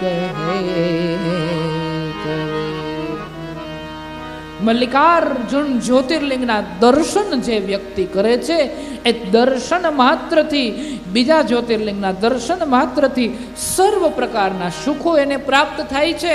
અને જે વ્યક્તિ કથિતમ લોક હેતવે આ મલ્લિકાર્જુન જ્યોતિર્લિંગની કથા વિસ્તારથી, પ્રેમથી, ભાવથી, અનુરાગથી, કરુણાથી સંભળાવે છે, એ લોક કલ્યાણ કરે છે, એને પણ પુણ્ય પ્રાપ્ત થાય છે. આમ આપણા બે જ્યોતિર્લિંગની કથાના પ્રાગટ્યનું દર્શન કર્યું. એ બાદ આપણું ત્રીજું જ્યોતિર્લિંગ જેને કીધું છે મહાકાલેશ્વર મહાદેવ, ઉજ્જૈનની અંદર આવેલું છે. એ જ્યોતિર્લિંગની સ્થાપના કઈ રીતે થઈ એની થોડી ચર્ચાઓ કરી છે. સૂત સર્વ વજાનાસી વસ્તુ વ્યાસ પ્રસાદત જ્યોતિષામ ચ કથા શ્રુત્વા તૃપ્તિનેવ પ્રજાયતે તસ્માત્ ત્વં હિ વિશેષેણ કૃપા કૃત્વા તુલાં પ્રભો જ્યોતિર્લિંગ તૃતીયં ચ કથયં ત્વં હિ નોધુના. હે ભગવાન સુતજી, આપની કૃપાથી અમારું કલ્યાણ થયું. અમને બે જ્યોતિર્લિંગના પ્રાગટ્યની કથા બહુ વિસ્તારથી કહીને સંભળાવી છે, પરંતુ હજી અમારું મન સંતોષ નથી પામતું, હજી અમારું મન શાંતિ નથી પામતું. અને એટલા માટે થઈ આપ અત્યારે ને અત્યારે અમને ત્રીજું જ્યોતિર્લિંગ છે એ જ્યોતિર્લિંગની કથા કહીને સમજાવો, એ જ્યોતિર્લિંગની કથાનો વિસ્તાર કરીને સમજાવો. એ જ્યોતિર્લિંગ કઈ રીતે સ્થાપિત થયું છે, એમનો મહિમા શું છે, કોના દ્વારા એ સ્થાપના કરવામાં આવી છે, અને કોના દ્વારા એની સ્થાપના થઈ છે, ને કઈ રીતે થઈ છે, ને કઈ પરિસ્થિતિ થઈ છે, એ પરિસ્થિતિ કેમ ઊભી થઈ છે, એ કથાને આપ કહીને સંભળાવો. અને ત્યારે સુતજી કહે છે, ધન્યોહમ કૃત કૃત્યોહમ શ્રીમતામ ભવતામ યદી ગતશ્ચ સંગમમ વિપ્રા ધન્યા વે સાધુ સંગતિ અતો મત્વા સ્વભાગ્યમ હિ કથયિષ્યામિ પાવનીમ પાપ પ્રણાનનાશિનીમ દિવ્યામ કથામ ચ શૃણુદારા. હે અસંખ્ય ઋષિઓ, હે સંતો, હે મહંતો, હે મુનિઓ, હું ધન્ય છું કે આપ અમને વારંવાર આ કથાને પૂછી રહ્યા છો અને આ કથા ગાવાનો મોકો મને પ્રાપ્ત થઈ રહ્યો છે. હું ધન્ય છું અને મારી ધન્યતાનો કોઈ પાર નથી કે મને આજ યોગ્ય શ્રોતા મળ્યા છે, યોગ્ય શ્રોતા પ્રાપ્ત થયા છે. જ્યાં સુધી પાનબાઈ કહે છે ને, પાત્ર વગર નો પીરસાય, પાત્રને પીરસવું જોઈએ. જ્યાં સુધી યોગ્ય પાત્ર પ્રાપ્ત ન થાય ત્યાં સુધી કઈ રીતે પીરસવું, એ પ્રમાણે આજ મને યોગ્ય શ્રોતા મળ્યા છે એટલે મને કથા કહેવાનો આનંદ વધારે આવે છે. શ્રોતા પણ જ્યારે એકાગ્ર ભાવથી કથાને સાંભળે છે અને વક્તા પણ જ્યારે એકાગ્ર ભાવ થઈને કથા કહે છે ત્યારે ભાવ ભાવાત્મકમ બંનેના ભાવ એક થઈ જાય છે ને એ ભાવ ઈશ્વર સુધી પહોંચી જાય છે. શ્રોતાઓ અને ભગવાન આ બંનેની જે કથાઓ છે એ બંને એક સાથે મળીને જ્યાં ભાવથી કથા ગાય છે, શ્રોતા એક ચિત્ત બની અને કથાને સાંભળે છે, વક્તા એક ચિત્ત બની અને કથાને ગાય છે. બંને જ્યારે ભાવ ભાવાત્મક થઈ જાય છે ત્યારે એ કથાનો મહિમા ઓર થઈ જાય છે. બાપ ત્રીજું જે જ્યોતિર્લિંગ છે એ મલ્લિકાર્જુન જ્યોતિર્લિંગ છે, અને મલ્લિકાર્જુન જ્યોતિર્લિંગની ચર્ચાઓ કરી. ત્રીજું જે જ્યોતિર્લિંગ છે એ મહાકાલેશ્વર જ્યોતિર્લિંગ છે, અને મહાકાલેશ્વર જ્યોતિર્લિંગની કથા કહી છે. કારણ કે સારી વાતો કહેવી, સારી ચર્ચાઓ કરવી, યોગ્ય વાતો કહેવી, યોગ્ય ચર્ચાઓ કરવી, આ બધી જે કથાઓ કરવી, આ ભાગ્યની વાતો છે ભગવાન. આ ભાગ્યનું કામ છે. હું ધન્ય છું કે મને તમારા જેવા શ્રોતા મળ્યા છે, અને વારંવાર તમારા જેવા શ્રોતાઓ દ્વારા મને પ્રશ્ન પૂછવામાં આવ્યા છે, અને વારંવાર મને પ્રશ્ન પૂછાય છે, ને જેના કારણે હું કથા કહી સંભળાવું છું. નહીંતર સાંભળવા વાળા જ ન હોય તો કથા કેવી કોની સામે, કથા ગાવી કોની સામે? ભાવાત્મક થાવું કઈ રીતે? ભાવાત્મક ભાવ, એકબીજાના ભાવ ભળી ગયા, મન એક ચિત્ત થયું, અને એક ચિત્ત થયું એટલે એ દ્રશ્ય જ આખું અલગ ઉત્પન્ન થયું છે. એવું કહેવાય છે કે સુંદર ભાવથી આ કથાને નગરીનું વાર્તાનું વર્ણન કરીને દર્શાવ્યું છે. પરમાત્મા પ્રશ્ન પૂછે છે, અને પ્રશ્નના સુંદર વર્ણન કરીને દર્શાવ્યું છે. ત્યારે એક અવંતી નામની નગરી છે. અવંતી નગરી રમ્યા મુક્તિદા સર્વદેહિનામ શિવપ્રિયા મહાપુણ્યા વર્તતે લોકપાવની. અવંતી નામની એક નગરી છે. એ નગરી મુક્તિદા સર્વદેહી નામ. એ શિપ્રા નદીનો કિનારો, ઉજ્જૈનની અંદર શિપ્રા નદીનો કિનારો છે. એ શિપ્રા નદીનો કિનારો, અને શિપ્રા નદીના કિનારે મહાકાળેશ્વર મહાદેવ બિરાજમાન છે. અને એની જે પ્રાગટ્યની કથા છે એ કથા હું તમને કહીને સંભળાવું છું. એ શિપ્રા નદીના કિનારે એવું કહેવાય છે, અવંતી નગરી છે ને, નગરમાં 5 બ્રાહ્મણો રહે છે. એક વેદપ્રિય નામનો બ્રાહ્મણ છે, અને વેદપ્રિય નામના બ્રાહ્મણને 4 સંતાનો છે, જે પ્રિયમેઘા, દેવપ્રિયા, સુકૃતિ અને સુવ્રત. આવા 4 દીકરાઓ છે. 4 દીકરાઓ અને 5મા પિતા. આ 5 બ્રાહ્મણો એક સાથે મળે છે. એક સાથે મળી અને ભગવાન મહાદેવની ખૂબ સેવા, પૂજા અને અર્ચના કરે છે. ભગવાન મહાદેવની સેવા, પૂજા અને અર્ચના કરે છે. રોજ પાર્થિવ લિંગનું નિર્માણ કરે, પાર્થિવ પૂજા કરે છે, અને પાર્થિવ પૂજા કરી અને ભગવાન મહાદેવની સેવા પૂજા કરે છે. ભગવાન યાદ રાખવા જેવી વાત છે. તમારા ગામના શિવ મંદિરના પૂજારી, તમારા ગામના રામ મંદિરના પૂજારી, તમારા ગામના ઠાકર મંદિરના પૂજારી, કૃષ્ણ મંદિરના પૂજારી, તમારા ગામના ભૂદેવ, તમારા ગામના બ્રાહ્મણ એ કઈ રીતે સુખી રહે એ ગામની જવાબદારીઓ છે. કારણ કે ગામ એને ભરપેટ ભોજન આપી દે, ગામ એને જોઈતી જરૂરિયાતોને પૂર્ણ કરી દે, તો એ સમયે બ્રાહ્મણ અને સાધુની જવાબદારી છે કે શાસ્ત્ર ખોલે, એમાંથી એને કંઈક પ્રકાશ પ્રાપ્ત થાય, અને એ પ્રકાશને ગામની સમક્ષ મૂકે, જેથી ગામનું કલ્યાણ થાય. આ બંને એકબીજાને અરસપરસ છે. બંને એકબીજાને અરસપરસ હોય છે. બ્રાહ્મણોની જવાબદારી છે કે શાસ્ત્રને ખોલે, અને શાસ્ત્રને ખોલીને એમાંથી જે પ્રકાશ પ્રાપ્ત થાય છે એ પ્રકાશ સમાજને આપે, અને સમાજની જવાબદારી છે કે એના પરિવારની ચિંતા એને રહે નહીં, એના ભોજનની ચિંતા એને રહે નહીં. અને આ બાબતે તો હવે બહુ કહેવાની જરૂર નથી, કારણ કે વખાણી ખીચડી દાઢે ચોટે. પણ અહીંયા હું બહુ સુખી છું. લગભગ કોઈ દી રસોઈ બનાવી નથી પડી, કાયમ ને કાયમ ક્યાંક ને ક્યાંક કોક ને કોક જમવા લઈ જાય છે. એટલે એ બાબતે આ તમે જે અત્યારે છે, અને કદાચ તમે આ કરો છો એના હિસાબે જ હું ઓલું અનુષ્ઠાન કરી શકું છું, ને આ પુણ્ય અહીંયા મંત્રનો જાપ કરીને એમાં આહુતિ આપી શકું છું. નહીતર કદાચ કંઈએ રસોઈ બનાવીને કંઈએ જમવું ને કંઈએ અનુષ્ઠાન, આ બધું કેમ થાય? એક સાથે ન થાય. પરંતુ તમે એમાં મને સહાય આપો છો, એના કારણેથી આ શાસ્ત્રના 2 પન્ના ખોલી શકું છું, અને એમાંથી 2 શ્લોક વાંચી શકું છું, ને એમાંથી જે પ્રકાશ પ્રાપ્ત થાય છે એ પ્રકાશ હું મોમેશ્વર મહાદેવની સાનિધ્યની અંદર મૂકી શકું છું. આ તમારો સપોર્ટ છે. એના હિસાબે જો તમારો સપોર્ટ ન હોય તો આ વસ્તુ ક્યારેય શક્ય નથી. જેટલું મનની અંદર છે ને એટલું ને એટલું રહીએ. વધારો તો ત્યારે થાય જ્યારે આ પન્નાઓને ખોલીએ ને એમાંથી કંઈક વાંચન કરીએ, અને વાંચન થાય ત્યારે આપણને પ્રાપ્ત થાય ત્યારે. કારણ કે તમારો ખૂબ સહયોગ છે અને ખૂબ સહાય છે.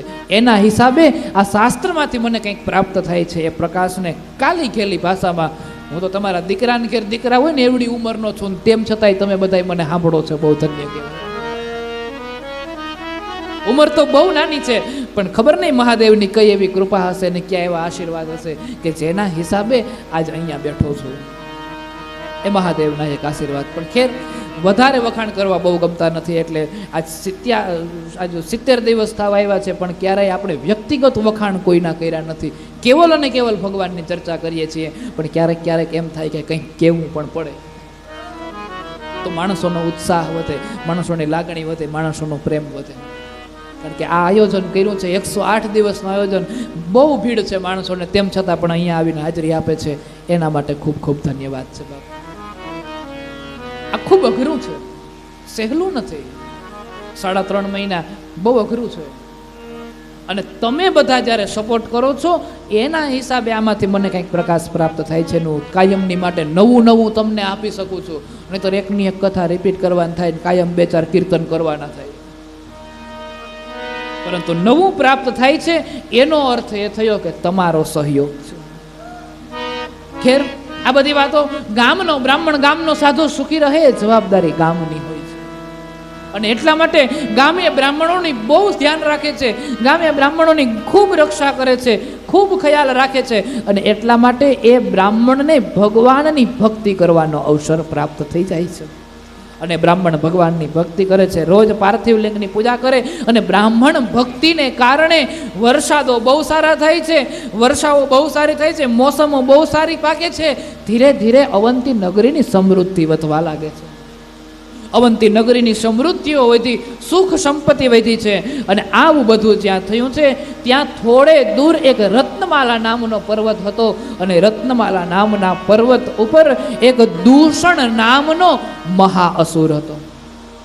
એ દૂષણના મનની અંદર એમ થયું કે બાજુના ગામની અંદર રિદ્ધિ સિદ્ધિ ખૂબ વધવા લાગી છે, પ્રસિદ્ધિઓ ખૂબ વધવા લાગી છે, લાવ એ ગામમાં જાઉં ને એ ગામને લૂંટી લઉં. અને દૂષણ નામનો અસુર છે, ગામમાં જાય છે ને ગામને લૂંટવા માટે જાય છે. એ સમયે ચારો ઓર હાહાકાર મચી ગયો છે, અને સર્વપ્રથમ એને મંદિર ઉપર પ્રહાર કર્યો છે. મંદિરોને પાડવા લાગ્યા, ધર્મના સ્થાનોને પાડવા લાગ્યો છે, બધાને હેરાન પરેશાન કરે છે, અને દુઃખી કરતો કરતો એ રાક્ષસ એ ગામની અંદર પ્રવેશ કરે છે. નગરના લોકો બધા દુઃખી થયા. દુઃખી થયેલા નગરના લોકોએ બધાએ વિચાર કર્યો છે કે હવે આ સમયે શું કરવું. રાક્ષસ એટલે 2 શિંગડાવાળો ને મોટી કાયાવાળો ને એ રાક્ષસ નહીં, પણ માણસના જીવનમાં જ્યારે દુઃખ પડે છે અને દૂષણ સ્વરૂપે કંઈ અંદર પ્રવેશ કરી જાય છે, અને દુઃખના પ્રશ્નને લઈ અને ગામનો વ્યક્તિ જ્યારે ગામના સાધુ બ્રાહ્મણ પાસે જાય છે અને કહે છે કે મને આશીર્વાદ આપો, મને આ દુઃખમાંથી દૂરી મળે અને અમારો પરિવાર સુખી થાય. અને સાધુના આશીર્વાદથી, બ્રાહ્મણના આશીર્વાદથી પરિવાર સુખી થાય છે, એ જ દૂષણને દૂર કર્યો એવું કહેવાય છે. આખું ગામ સમસ્ત સાથે મળ્યું છે, અને સાથે મળીને બ્રાહ્મણ પાસે ગયા, અને બ્રાહ્મણોને જઈને કીધું છે અમને આ દુઃખમાંથી દૂર કરો, આ અસુરથી દૂર કરો. અને અસુરથી દૂર કરવા માટે બ્રાહ્મણોએ કીધું છે જરાય ચિંતા કરો નહીં, ભગવાન મહાદેવનું સાનિધ્ય છે, આ સાનિધ્યની અંદર આવો, બેસો, આપણે સૌ સાથે મળીને ભગવાન મહાદેવની પૂજા કરીએ. બધા જ આખું ગામ સમસ્ત સાથે મળ્યું છે, મહાદેવની પૂજા કરવા લાગ્યું છે. અને એ સમયે પૂજા કરતા બ્રાહ્મણોની વચ્ચે ગામ બેઠું છે, અને ત્યારે એ સમયે ગામની સમક્ષ એવું કહેવાય છે કે પેલો રાક્ષસ પ્રવેશ કર્યો છે. અને રાક્ષસનો તો સ્વભાવ માણસ ગંધાય માણસ ખાવું, માણસ ગંધાય માણસ ખાવું, માણસ ગંધાય માણસ ખાવું. રાક્ષસ એના સ્વભાવ પ્રમાણે એ એની અંદર પ્રવેશ કરે છે. ધીમે ધીમે કરતા કરતા ગામને મારવા માટે દોડે છે. અને રાક્ષસને વિચાર આવ્યો છે કે આ બ્રાહ્મણોની ભક્તિને કારણે ગામને નુકસાન નથી થતું, લે પેલા એને જ ખતમ કરી નાખો. અને ધીરેથી જે એવું કહેવાય છે કે 5 બ્રાહ્મણોને પોતાના હાથમાં ઉપાડે છે, અને 5 બ્રાહ્મણોને પોતાના હાથમાં ઉપાડીને એને મારવા માટે જાય છે. અને બધા જ બ્રાહ્મણો મહાદેવને કહે છે હે મહાદેવ, હે મહાદેવ, હે મહાદેવ, અમારી રક્ષા કરો, રક્ષા કરો, રક્ષા કરો, રક્ષા કરો, રક્ષા કરો, રક્ષા કરો. આમ જ્યાં કહેવા લાગ્યા છે, મહાદેવ એ જ સમયે એ સ્થાન ઉપર પ્રગટ થયા છે. અને મહાદેવ એ સ્થાન ઉપર પ્રગટ થયા, અને એ જ સમયે 5 ભૂદેવોની સમક્ષ કહેવા લાગ્યા છે હમણાં ને હમણાં આ બ્રાહ્મણનો અહીંયા ને અહીંયા વિનાશ, આ રાક્ષસનો અહીંયા ને અહીંયા વિનાશ કરી નાખો. પણ આ મહાદેવના ભક્ત છે, વિનાશ કરવાનું જ્યાં કીધું છે ત્યાં ના પાડે છે કે મહાદેવ દુશ્મનોના મનની અંદર રહેલા અહંકારને મરાય, દુશ્મનને ન મરાય. એટલે તમે એના અહંકારને મારો, દુશ્મનને ના મારો. એ રાક્ષસને બુદ્ધિ આપો, એ રાક્ષસને યોગ્ય બુદ્ધિ આપો કે જેના કારણે એનું કલ્યાણ થાય, એને મારી ન નાખો. અને ત્યારે મહાદેવજી એનું કલ્યાણ કરે છે, રાક્ષસના આક્રમણથી એને બચાવે છે. અને રાક્ષસના આક્રમણથી જ્યાં બચી ગયા છે એ બાદ પાંચેય બ્રાહ્મણો મહાદેવને વિનંતી કરે છે કે હે પ્રભુ પરમાત્મા, આપ અહીંયા જ્યોતિર્મય સ્વરૂપે બિરાજમાન થાવ. અને ત્યારે મહાદેવજી ત્યાં જ્યોતિર્મય સ્વરૂપે બિરાજમાન થાય છે. અને જેને આપણે જાણીએ છીએ, બોલ મહાકાલેશ્વર મહાદેવ કી જય, મહાકાલેશ્વર મહાદેવ કી જય. આકાશમાંથી પુષ્પની વૃષ્ટિ થઈ, દુદુંબી નગારાઓ વાગ્યા છે. અને એ જ સમયે મહાકાલને, એ મહાકાલ એટલા માટે નામ પડ્યું કે ગામને કાળના મુખમાંથી છોડાવ્યા. એટલે દેવોનો દેવ, કાળનોય કાળ, એટલે મહાકાલ. એ મહાકાલને એટલા માટે એનું નામ પડ્યું, કાળના મુખમાંથી છોડાવ્યા. મહાકાલેશ્વર મહાદેવની ત્યાં સ્થાપના થઈ. મહાકાલે મહાદેવો દૃષ્ટદંડ કર પ્રભો, મુક્તિમ પ્રપંચનઃ સંભો, સંસારમ બુદ્ધિતઃ શિવ. મહાકાલેશ્વરો નામ શિવ ખ્યાત ભૂતલે, તમ દૃષ્ટ્વા ન ભવેત સ્વપ્ને, કિંચિત દુઃખમપી દ્વિજા, કિંચિત દુઃખમપી દ્વિજા. ભગવાન મહાદેવજીએ રક્ષા કરી, ભગવાન મહાદેવજીએ કૃપા કરી. ત્યાં જ્યોતિર્મય રૂપની અંદર બિરાજમાન થયા. અને એ જ્યોતિર્લિંગનું નામ મહાકાલેશ્વર મહાદેવ પાડવામાં આવ્યું. અને એ મહાકાલેશ્વર મહાદેવની જે સેવા કરે છે, પૂજા કરે છે, દર્શન કરે છે, અને એ કથાને જે સાંભળે છે, એને દુઃખ સ્વપ્ને પણ ક્યારેય સ્પર્શ થતું નથી. આ કથાનું વર્ણન કર્યું છે. અહીંયા ત્રીજું જ્યોતિર્લિંગની જે સ્થાપના થઈ છે, એ જ્યોતિર્લિંગનું નામ પડ્યું છે મહાકાલેશ્વર મહાદેવ.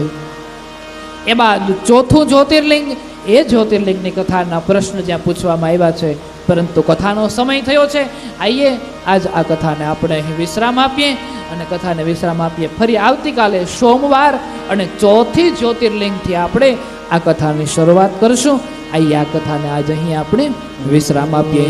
જય સોમેશ્વર મહાદેવ, જય સોમેશ્વર મહાદેવ, હો જય સોમનાથ મહાદેવ, હો જય સોમનાથ મહાદેવ, હો જય શંકર કૃપા નિધાન, શંકર કૃપા નિધાન, હો જય શંકર કૃપા નિધાન,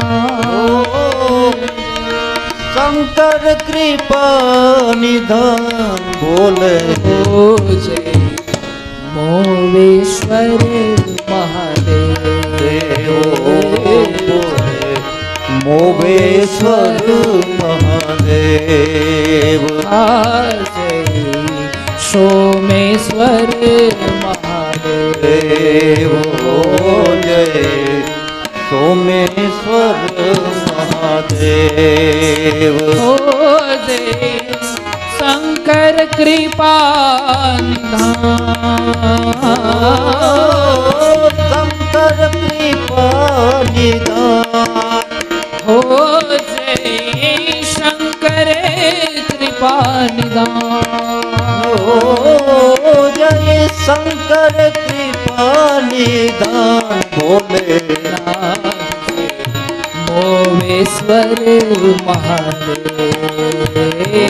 જય ભોળેશ્વર મહાદેવ, હો જય મોવેશ્વર મહાદેવ, મહાદેવ ઓ જય મોરેશ્વર મહાદેવ.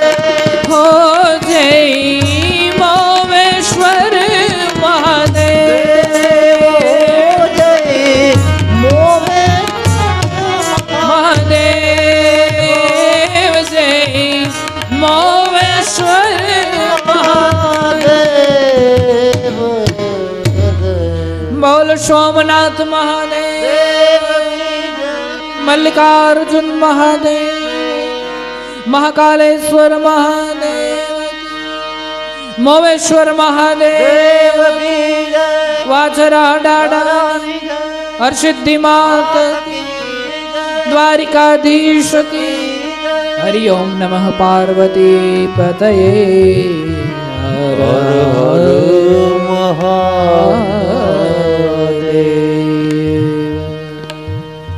આઈએ આજની આ કથાને આપણે વિશ્રામ આપીએ. આવતીકાલે આ કથાને આગળ વધારીશું ચોથા જ્યોતિર્લિંગથી. આવતીકાલે પવિત્ર શ્રાવણ માસ છે. આવતીકાલે અહીંયા અમરનાથ મહાદેવના દર્શન રાખેલા છે. સાંજે 6:30 વાગે મહાઆરતી રાખેલી છે અને સાંજે 6:30 વાગે મહાપ્રસાદનું પણ આયોજન કરેલું છે. આપ સર્વને ભાવભર્યું આમંત્રણ છે કે આપ સર્વ આવતીકાલે 6:15 આસપાસ અહીંયા આપણે જ્યારે કથા પૂર્ણ થશે એ બાદ મહાઆરતી, મહાપ્રસાદ અને અમરનાથ મહાદેવના હાચા અમરનાથ હો બરફની પાઇટુવાળા, હા, એટલે અમરનાથ મહાદેવનું દર્શન રાખેલું છે. આપ સૌને દર્શન કરવા પધારવા નમ્ર વિનંતી છે.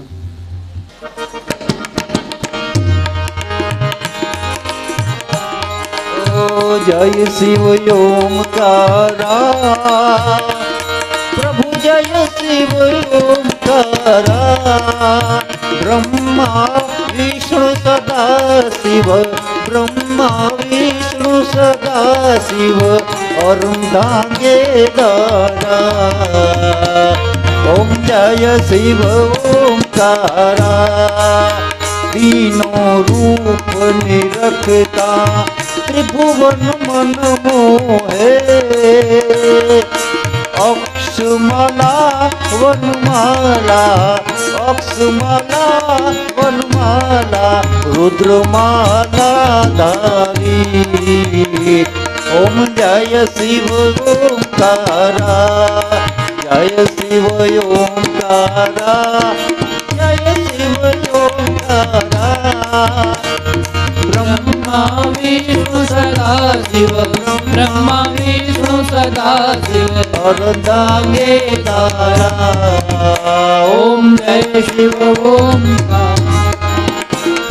કર્પૂર ગૌરમ કરુણાવતારમ, સંસાર સારમ ભુજગેન્દ્રહારમ, સદા વસંતમ હૃદયારવિંદે ભવમ ભવાની સહિતમ નમામે. મંગલમ ભગવાન શંભુ, મંગલમ વૃષભધ્વજા, મંગલમ પાર્વતીનાથ, મંગલાય તનો હરિ. સર્વમંગલ માંગલ્યે શિવે સર્વાર્થ સાધિકે, શરણ્ય ત્રંબકે ગૌરી નારાયણી નમોસ્તુતે. નારાયણી નમોસ્તુતે, નારાયણી નમોસ્તુતે, નારાયણી નમો. બોલ મોમેશ્વર મહાદેવ. મહાદેવ કી જય. હરિ ઓમ નમઃ પાર્વતી પતયે. હર હર મહાદેવ હર ગંગે હર નર્મદે હર જટા શંકરે. હર હર હર હર મહાદેવ. આઈએ આજની આ કથાને વિશ્રામ આપીએ. ફરી આવતીકાલે પાછા મળીશું. આજે સૌને જય શ્રી કૃષ્ણ. કાલે વહેલા આવજો. હરિગુણ ગાવા, હરિરસ પીવા, સાથે સૌને લાવજો.